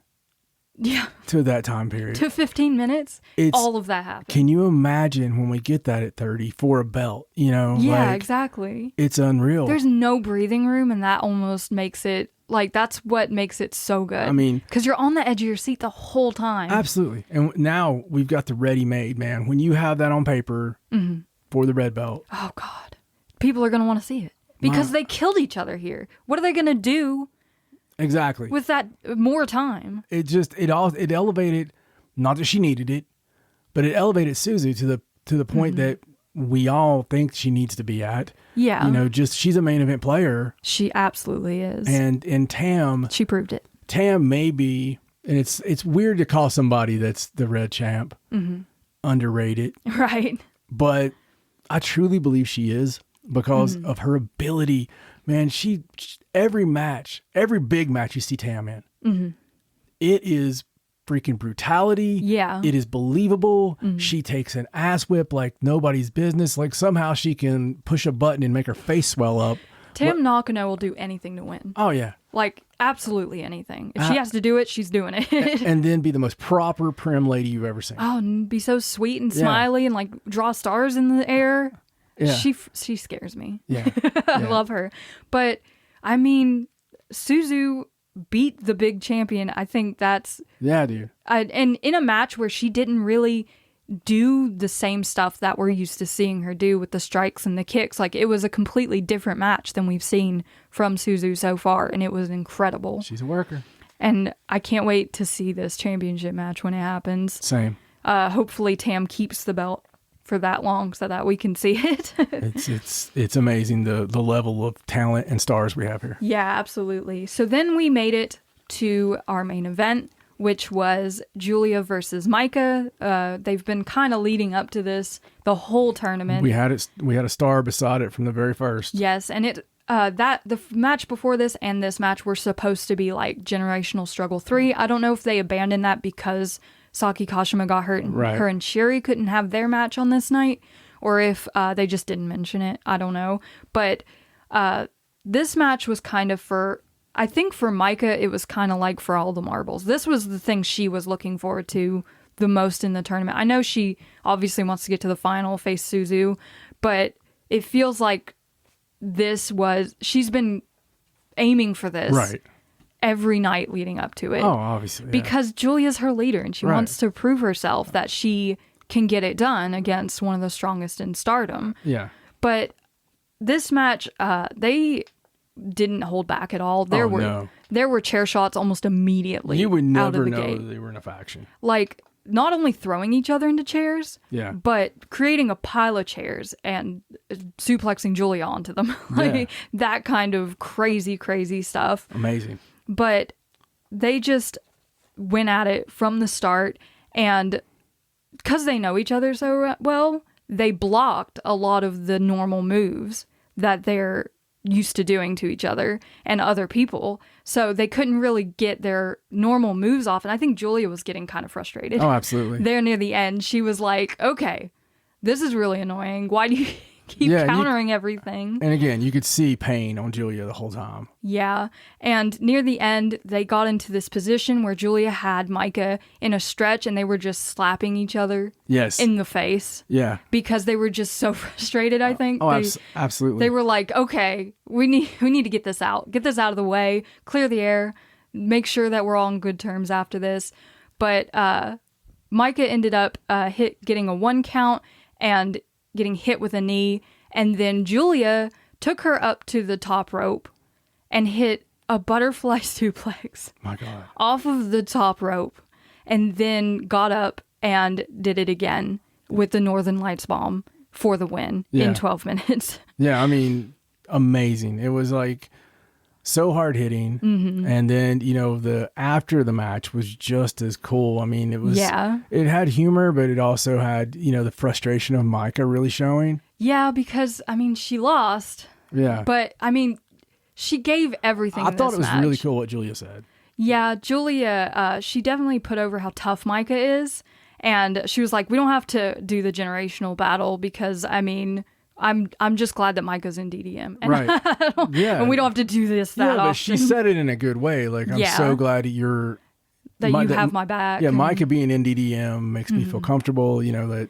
Yeah, because, ouch, what just happened? Like, we just beat the crap out of each other. I think it really got a lot of their recent frustration out, especially for Micah, even if she didn't win. But was Julia saying that to keep further actions from happening? Because maybe when we have Suzu, as I'm sure you'll talk about. Yes, Suzu came out mostly to tease Micah for losing because they have their feud going on. And Micah basically told her to shut up.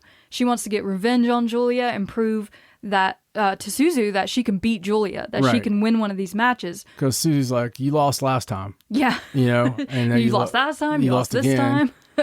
You're useless. What are you doing? Right. So Micah proposed that they have an Artist of Stardom title match between the Bari Bari Bombers and herself and Suzu, but they didn't have a third person. So they were thinking about it for like 5 seconds, and they were like, Megan. Which is great. They just like this light bulb went on. It was fantastic. Julia's face. Oh God, Julia was like, oh, Megan? Are you sure? Yeah. Megan's not even here. Are you sure you want? And my favorite part of all of it is they're talking about it, and they're like, well, Megan... It's because the fans started chanting for Megan. Yeah. Julia's like, she's not coming out, guys. She doesn't even understand what's being said right now. Yeah, she did.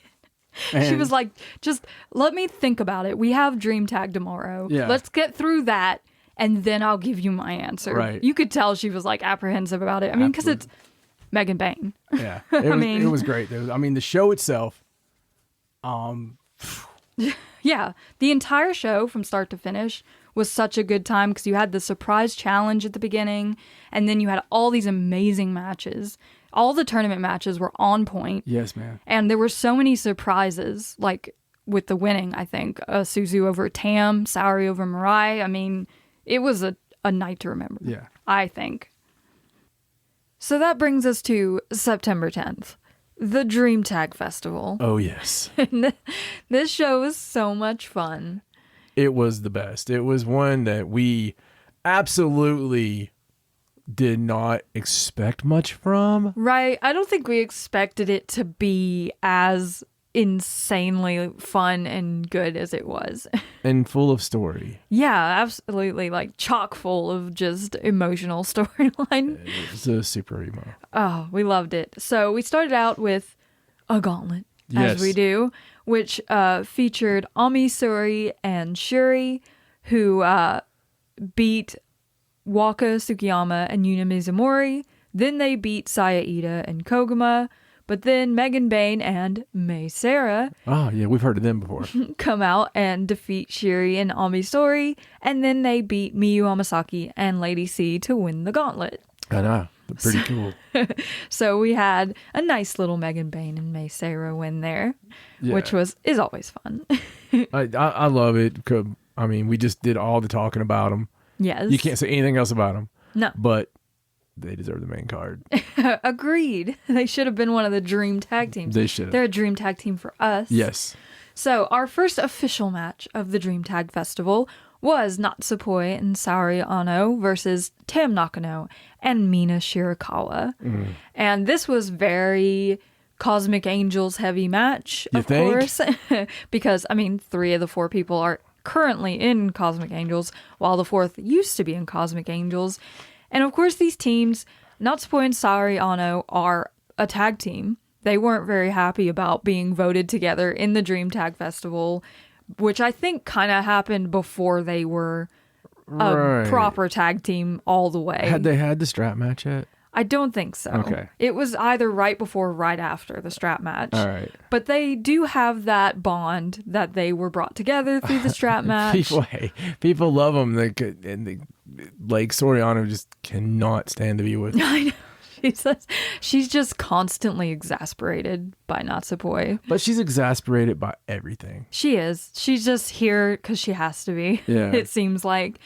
And of course, Tam Nakano and Mina Shirakawa, that's kind of where the big feeling story comes from, because you have Tam Nakano, who left Stars to start her own faction because she was frustrated with her position in Stars never being that person, and then Mina Shirakawa leaving Cosmic Angels to form her own faction of Club Venus when she felt like she wasn't getting anywhere, and then Natsupoi came in and kind of knocked her even further down the ranks, and she took that frustration, and these two are kind of a mirror image of each other through their stories. And Weird. they had that huge belt versus belt match where Tam basically called her a fake Tam Nakano and told her she would never beat her and she could never beat her, and she didn't beat her. So, I guess Tam had a bit of a point. Yeah. So putting them together. Not like the fake Tam that we seen on the... No. Yeah. Not like that. Okay, we won't talk that about was that. Weird. That was strange. So putting them together, of course, is going to be emotionally charged. Yes. And it showed in the match because they had some miscommunication early on. Love it. That made it very difficult for them to work together. Yeah, no, it was fantastic. And there was even a point when Tam was working with Natsupoi against Mina. I guess by accident, she just didn't realize. She's like, oh, Meltear, let's go. Well, they couldn't resist because they always do that spot. They do, yes. And so they finally kind of got their stuff together because they ended up pulling out the win when Tam and Natsupoi were doing the flipping over near falls, and Tam finally caught her with one for the 3. So they did get the win, but I don't think Mina was as happy about it as Tam was. No. Because in the post-match, of course, Tam thanked Mina for helping her beat the strong tag team. They're the champions. Right. But she suggested that Cosmic Angels and Club Venus should form something of an alliance like they used to have, because Club Venus was at one point Cosmic Angels adjacent before they split off on their own. But since they won, she thought they should all do the dance. Oh, yeah. Together. Yes, the Cosmic Angels I love dance. this so great. And they did because the music came on and, Yeah. Once a Cosmic Angel, always a Cosmic Angel. Right. But Mina kind of cut it off early. She's like, no, we can't do that. I'm sorry. Once I hear music, I just start dancing. I can't help it. Yeah. And it's kind of the same thing with Tam when they she's tag. fun on a date. She's like, I really don't want to damn you. You just turn on the music and she just starts going. It's kind of the same with Tam. They team together and her body kind of remembers, what that was like. Yeah. And they do very well together. Yeah, they alluded to muscle memory, I believe. Yes. Which is amazing. And, but she did say she's going to beat Tam for the red belt. And this dance was only for one night for Mina. So there wasn't really any making up within this tag team match. So let me ask you a question. How do you feel about that? How do you feel about Mina Shirakawa as red belt champ? I don't know that it's her time to be on top like that. I think she's been doing very well, but she still has a lot of her own problems to figure out. You know how we talk about how loaded the roster is? Mm-hmm. And how many deserving people it feels like. Yes. And here's the very weird part. I love Mina Shirakawa. Me too. I think she's amazing, and when she's got a match, I'm pretty much looking forward to this is going to be a good match. Yeah, especially since she's become more technical and just calculating.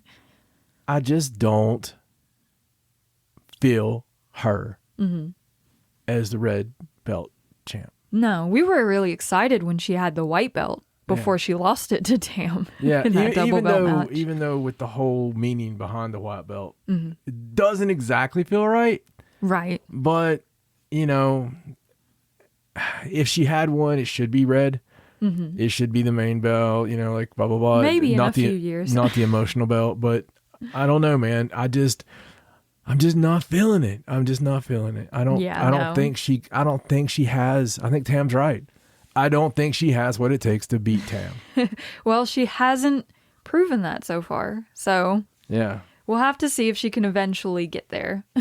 Yeah. After this match, instead of going straight to the next match, we had a little visit from Miss Kyrie. Little strange, yeah. Who came out to basically talk to all the people of Stardom while she was in the Stardom ring. She wanted to address everyone and thank them for supporting her for the last year and a half while she's been back in Japan. She talked about how she loves everyone in Stardom.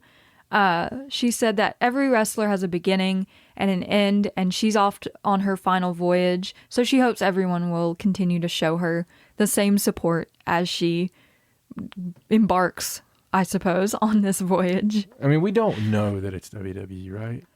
I guess not for sure, but that seems to be the prevailing wisdom. Yes, that seems to be what everyone assumes, that it's WWE. People assume that a lot. They do. They assume a lot of things. They do. But that wasn't the end of it because Hazuki, Saya Ida, and Koguma came out while she was bowing to the fans and asked Kyrie if they could have one last match with her before she leaves. So the classmates, as this team is called, want to have a 6-person tag team match in Nagoya for Golden Fight. And Kyrie accepted, and immediately, Nene Takahashi was in the ring. She just appeared right there beside Kyrie. I love the exchange. I love Nene being too loud. And... Yeah, she just yells passion anytime she gets a chance. Yeah, I love it. But she suggested that Sev and Kyrie get back together and take on this match. But of course, that's only 2 people. Right. They need a third to go up against the classmates. And Kyrie said she had an idea, and she basically begged Mayu Iwatani to come out there. She was like, Mayu, please have a match with me. Be on my team. I love it. It was so cute the way she said it. But Mayu came out there, and she seemed to find it kind of funny. She laughed quite a bit while she was, I guess she thought it was a little impromptu. She was like, oh, I don't know what to say. I'm embarrassed and caught off guard. But she did accept that she would be on Kairi and Nene Takahashi's team for this match. She's so amazing. I mean, just coming out there, putting your shirt on. She was what is this? What are we doing? Just, stumbling through. I just love her character. Me too. It's just something about it's just amazing. Yes. And she's so cute and she enjoys everything that she's doing. Absolutely. But that'll be a fun match when we get to the 9th of October. Absolutely. After that, we saw Hina and Rina versus Mirai and Mai Sakurai, which, of course, Hina and Rina are twins. They're sisters, so people are going to vote for them to be together. That just seems like... It'd be kind of wrong not to. Yeah. But Mirai and Mai Sakurai have a history in Donna Del Mondo. They were in that faction together for a couple of months, a good fair amount of months, and I guess they got really close. There was this whole thing with Waka where when Mai Sakurai left Cosmic Angels, it made Waka Tsukiyama cry. And then when Mirai left DDM to go to God's Eye, it made Mai Sakurai cry. And Waka was like, what goes around comes around. Yeah. So that was kind of hilarious. But of course, in the 2023 Cinderella tournament, Mirai and Mai Sakurai were the final. They made it to the final together, and Mirai ended up winning that match. But they have a history. So putting them together makes sense. And they worked really well together. The twins, of course, put up as good an effort as they can. They're still young, but they really showed out here. And Rina even saved Hina at one point. Yeah. It was kind of a nice little sister moment. There were a couple really close calls even with the twins, just, doing their thing. Yeah, I thought it was good. I mean, I thought for what it was, it was probably, I was looking forward to this one the least, I would imagine. And I mean, Hina even kicked out of a lariat, which was kind of crazy. But it was a double wrist lock that eventually tapped them out. And Mirai and Mai Sakurai got the win on this one. Which makes total sense. Makes complete sense. Yeah. And of course, after the match, Mai Sakurai, while sitting on top of Rina, welcomed all the commoners. Yeah, that was the best part of all of it, was sitting on her while she's stuck in the Paradise Lock. Yes, and she called her a chair, and Rina, of course, was like, I'm not a chair, and ran off. No, that was probably the highlight of the whole match. It was. And then after the fact, Mai Sakurai asked Mirai if she wanted to be her partner in the Goddess of Stardom Tag League, and Mirai was like, why did you ask that? I was going to ask it. So they had the same idea, and they decided that they're going to do their best in the tag league. Do your best. Yes. With all their soul, they're going to do their best. So after that, we got to see the highlight. One of the highlights of the night. Of the whole event, ladies and gentlemen. One of the best things you'll ever see. If you haven't seen it, you need to see it. You need to go and find the YouTube of Stardom, and you will find this because they put it on here. They at least put the entrance and the exit. Yes. So Hanan and Mariah May took on Momo Watanabe and Momo Kogo, and the team of the two Peaches came out first.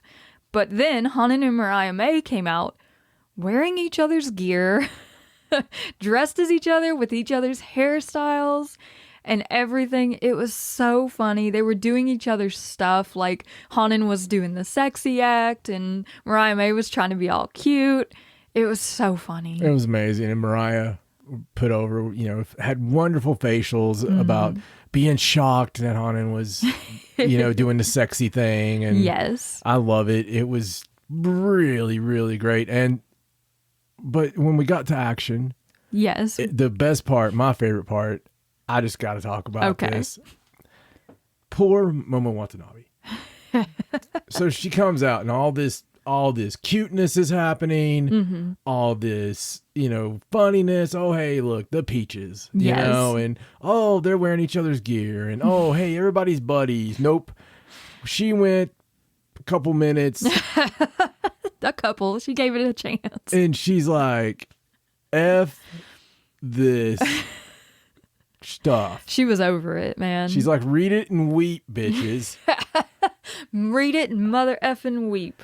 She got the bat, and she went to Bat Town. She went bananas on everyone. She went bananas. She had batting practice in the batting cage.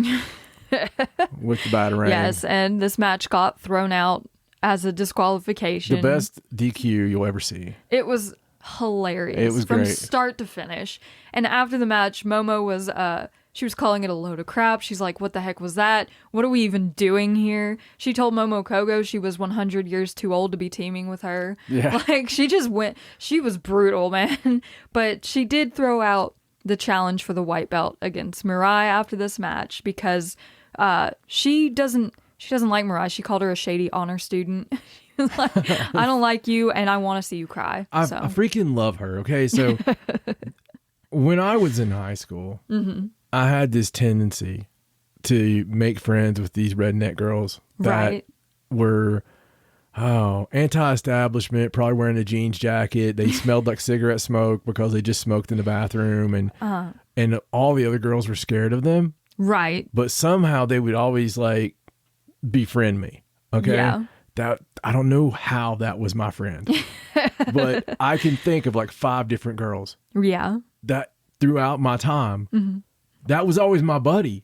And I would be like their only friend, you know? They like to have that person around. Girls were scared to death of these girls. I mean, really, these were the girls that smoked in the bathroom. Right. And made people watch for them. Right.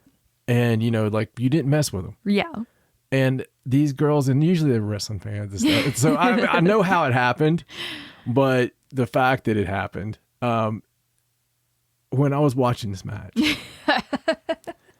this is a true story. First time you're hearing it, this is a true story. I'm not trying to be funny at all. No. When we were watching this match, I noticed the thing that's bugging me about Momo Watanabe this entire time. Okay. She looks like my friend Rebecca from high school. Oh my goodness. To a T. And even the mannerisms and the things that she says. Right. Except Rebecca didn't speak in Japanese. Gotcha. But Rebecca-san was a great one. This made me love her even more as a character. She's great. It was endearing to me. You know what I mean? She just did not want to be here. She is that girl, though. She is anti-establishment. She doesn't trust anybody. She's like, what the hell? Basically, that's her thing going through life. How could you not love her as a character?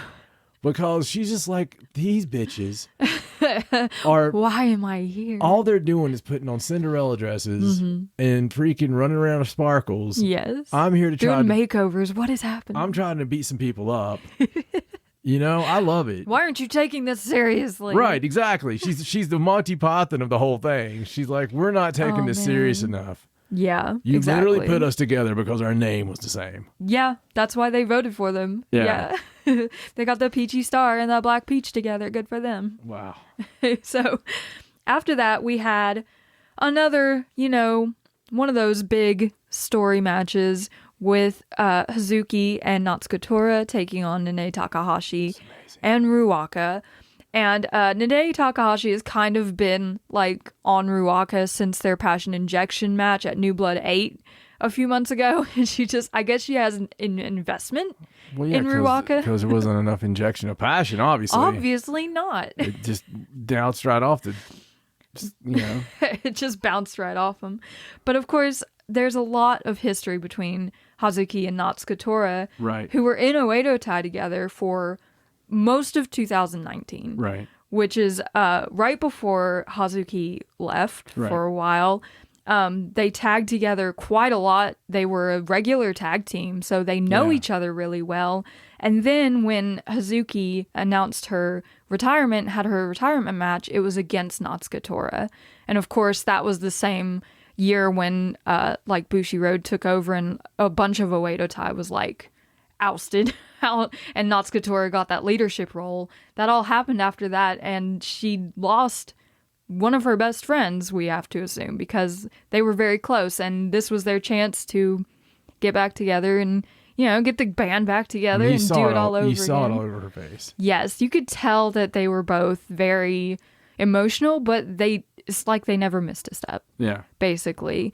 And Hazuki even went for the Oedo Tai beginning of the match where they attacked first, which was really cool. Ruaka did her best to get one over on Natsuko Tora. I think she was really trying to prove herself to her faction leader. Nene had some really brutal lariats in this match. Like, I think she came out here. I'm just gonna show you guys what I'm all about real quick. But this whole match, I feel like, was a really nice showcase of what Hazuki and Natsuko Tora can still do together if they're given the chance. Right.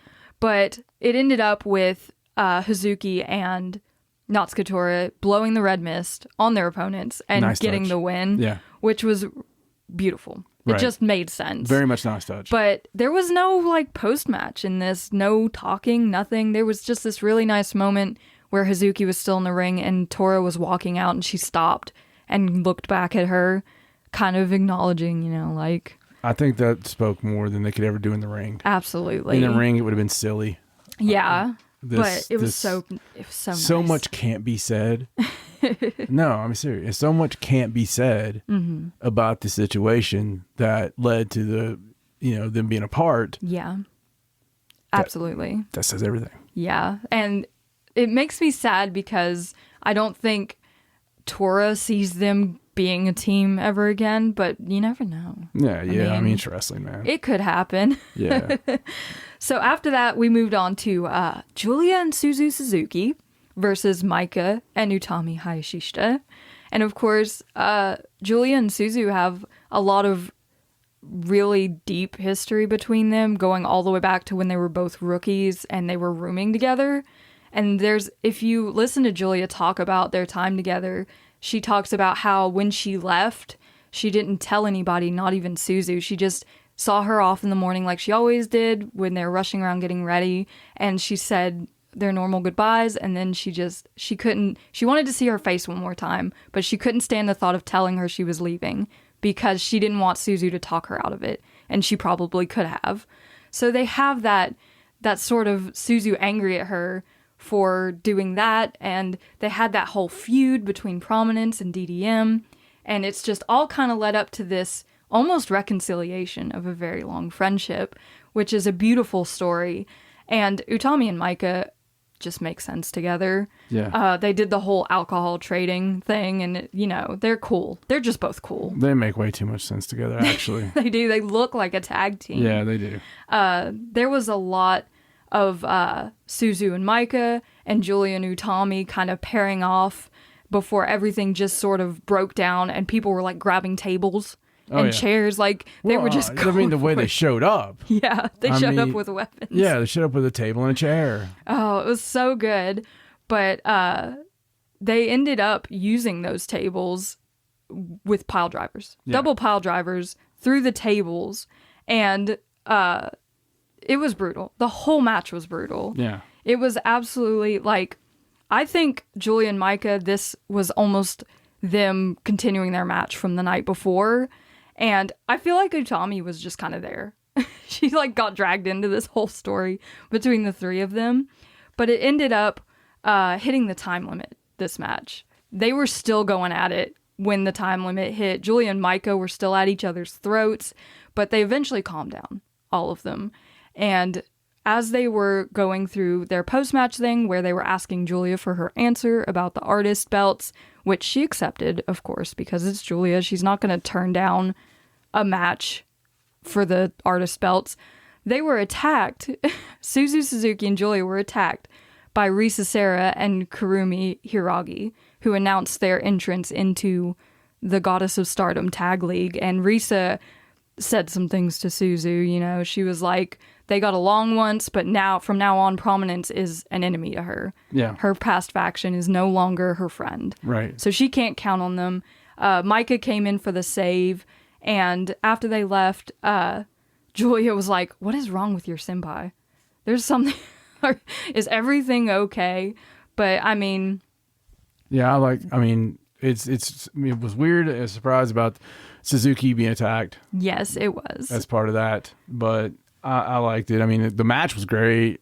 It was, like you said, heavy on the strikes, heavy on the violence, super heavy on the violence. Very heavy on the violence. This was just basically a rewrite of a death match. And I love the setup. Yes, me too. With Prominence. So it just gives us more to look forward to and new opponents. Yes. So that leads us to our main event between Mayu Iwatani and Saki Kashima versus Starlight Kid and Azumi, which both of these teams have major stories between them, from Mayu Iwatani and Saki Kashima having been a tag team in Stars, and then Saki turning on her and betraying her in the middle of a match to make her lose, and then Starlight Kid and Azumi growing up together in the ring, starting all the way back in 2015, and then having their major high-speed division battles back and forth and elevating that belt to what it is today, and to where they can main event the shows. Yes, where they want to be them versus each other in a main event at a major pay-per-view.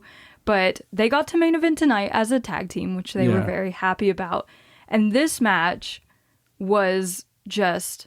I do want to point out that in the entrances, Azumi and Starlight Kid came out wearing matching masks. Right. They were very cute about it. But Mayu and Saki were the only team all night that had completely separate entrances. Yeah. They didn't like combine the song or go like one right after the other and then come out together. Mayu came down and then Saki came down. It was completely separate. Yeah, just doing business. And it kind of told the story of this match where you've got two teams that are basically made of foes. Right. People who go against each other and don't like each other, but have completely different energies from each other, whereas Azumi and Starlight Kid respect each other so much. Right. Mayu does not trust or respect Saki Kashima. Well, no one can. Saki, I don't know that she feels bad about what she did. I don't think she wants to apologize for it or make up for it in any sense, but I think she just wants to move on from it and like forget it happened. Yeah, I mean, Saki Kashima is just disgusting. She is. She just does not care about other the people. Only word I can really come up with. From everything from that to like not participating in matches or helping her teammates at all. Like she's anti-Japanese spirit. Yes. You know, it's not the fighting spirit. It's not what we came to the dance for. So I don't know. And I mean, that's just her character. Don't get me wrong. I'm just saying that's the whole thing about that is it's about as polar opposite as you can get from Mayu Iwatani. Absolutely. And they definitely butted heads a lot at the beginning of this match. And Saki, I mean, she tried to like save Mayu at one point and like held out her hand. You know, it's sort of Aladdin, like, do you trust me moment? But it was so awkward, and you could tell Mayu was so uncomfortable just being in here. Yeah, but the Starlight Kid, Azumi thing was awesome. I love the entrances. Yeah. The match itself, just, they work so well together, whether they're a team or... Yeah. Foes. Yeah, and it ended in the typical way you see, like, these fast matches end with the switching pins back and forth really fast until Azumi finally grabbed the win for her team. And after the match, there was a really sweet moment between Azumi and Starlight Kid. They were very happy about winning and having the fans chant each of their names. And it was just, you could tell that they were happy, and they wanted to thank everyone for voting for Starbomb to be a team in the Dream Tag Festival. But they talked about their dream to be in this main event together separately in a singles match. And that next time, that's definitely what's going to happen, because they're going to put the high speed on the map. Right. And they closed the show together, Believe Now, Shine Tomorrow, We Are Stardom. And it was just very feel-good way to end a show that felt very good from start to finish. Yeah, it was great. I mean, it was a really good show. Strong, a lot, like I said, a lot stronger than what I thought it would be on paper. Yes, and all the matches were really good. Yeah, they were. It was a lot of fun. So what's coming up next? So next we have our run of 3 5-star matches, which include... or 5-star nights, which include matches from the 16th, Tam Nakano versus Ami Sourei, Hazuki versus Natsupoi, Maiko versus Azumi. Then on the 17th, we'll see Suzu Suzuki versus Ami Sourei, Hanan versus Momo Watanabe, and Mirai versus Mariah May. Wow. And then on the 18th, you have Natsupoi versus Ami Sourei. She has a match every single night. Mina Shirakawa versus Momo Watanabe. So those 3 nights are going to be crazy. My God. Then they announced the card, they finalized the card for New Blood 11 on September 29th. So loaded. So on that night, we're going to see Hina versus Kazuna Tanaka versus Hanako. Then we'll see Sexy Dynamite Princess versus Waka Tsukiyama versus Tekla. We get Lady C versus Ruaka in a singles match. A passion injection match between Mei Seira and Nene Takahashi. We're going to see the second installment of the Cosmic Angels membership assessment match, which is Yuna Mizumori taking on Tam Nakano for her spot in Cosmic Angels. How do you think it's going to finish? I almost feel like they need to let Yuna join at this point. But I would not put it past Tam to be like, nope, bye, see ya. Yeah. So I don't think it's going to happen. You don't think so? Mm-mm. We'll see. I really don't think. I think that.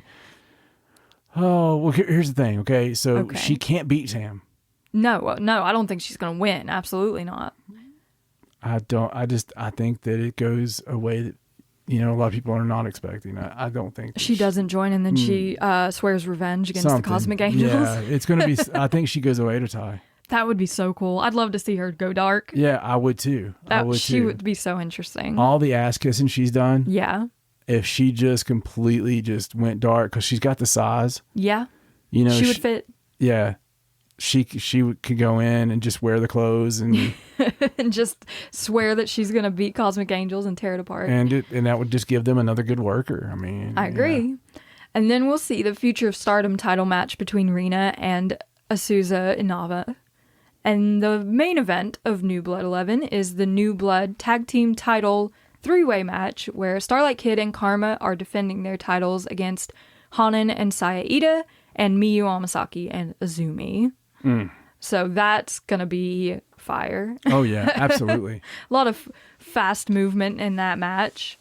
It's going to, the whole card is really great. And then the next 3 cards are really good. Yeah, absolutely. So on October 9th, of course, here's the damn one. Talked a lot about Nagoya Golden Fight 2023. Golden Fight is amazing.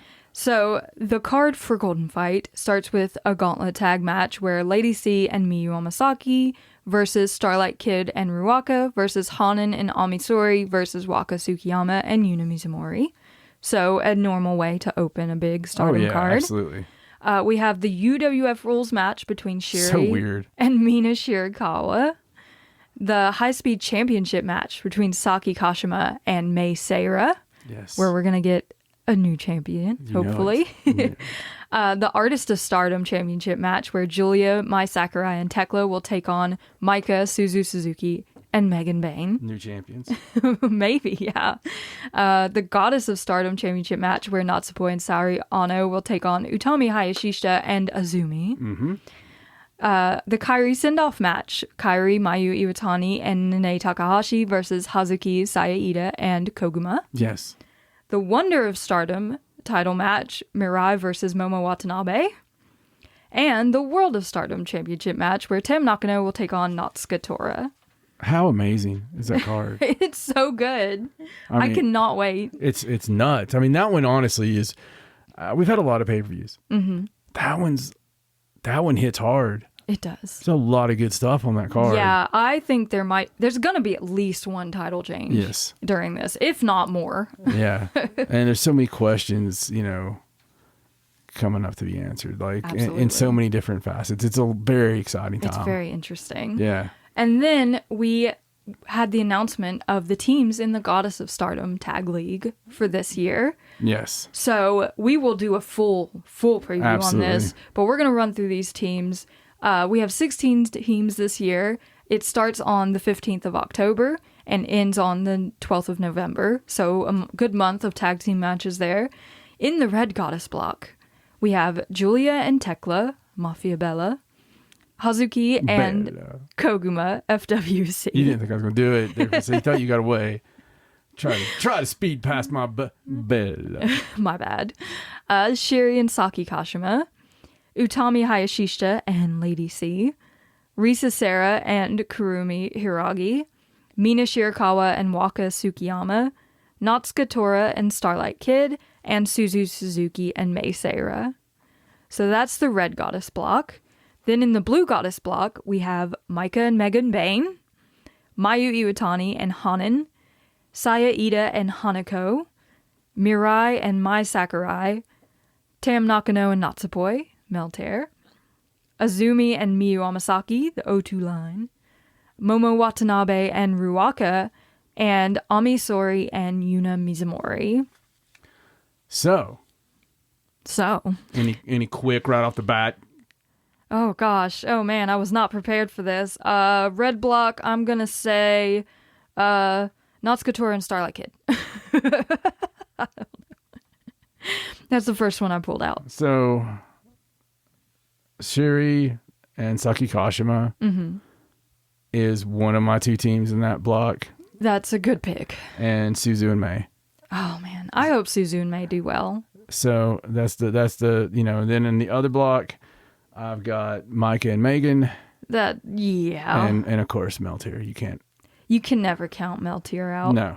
I hope O2 line do really well. Yeah, though. I do too. And of course, there's weirdness in this with Saorianu not being present. There's incredible strangeness in this. And Mariah May nowhere to be found. That's not the only strangeness. There's strangeness with stuff that's set up already. And, but I have faith. Me too. In that it's going to make sense. And I'm excited about it. And yeah. And I'm excited to do a deep dive into it. The good thing is it's going to be good matches regardless. And yeah, absolutely. The fun thing with Stardom is regardless of what's going on, they've got other stuff going on. Yes. So there's always something going on. They put other stuff in the middle, but there's so much going on everywhere. It's a lot of excitement right now, a lot of big matches coming up. Like you said, this coming, week, we're going to have Grand Slam. Gonna have Grand Slam coming up. We got all the craziness up in New York with, Nia Jax and Becky Lynch and all that craziness. NXT Becky and all this stuff. So yeah, just exciting stuff all over the place. Can't wait to cover it with everybody. But yes, and we want to thank you all for listening as always and for supporting us on social media at Wrestling Is Her, wherever you like to get your social media. But we will talk to you guys next time after this next round of the 5-Star Grand Prix and everything goes down. And thank you for listening. I'm Raja. And I'm John. See you next time. Bye.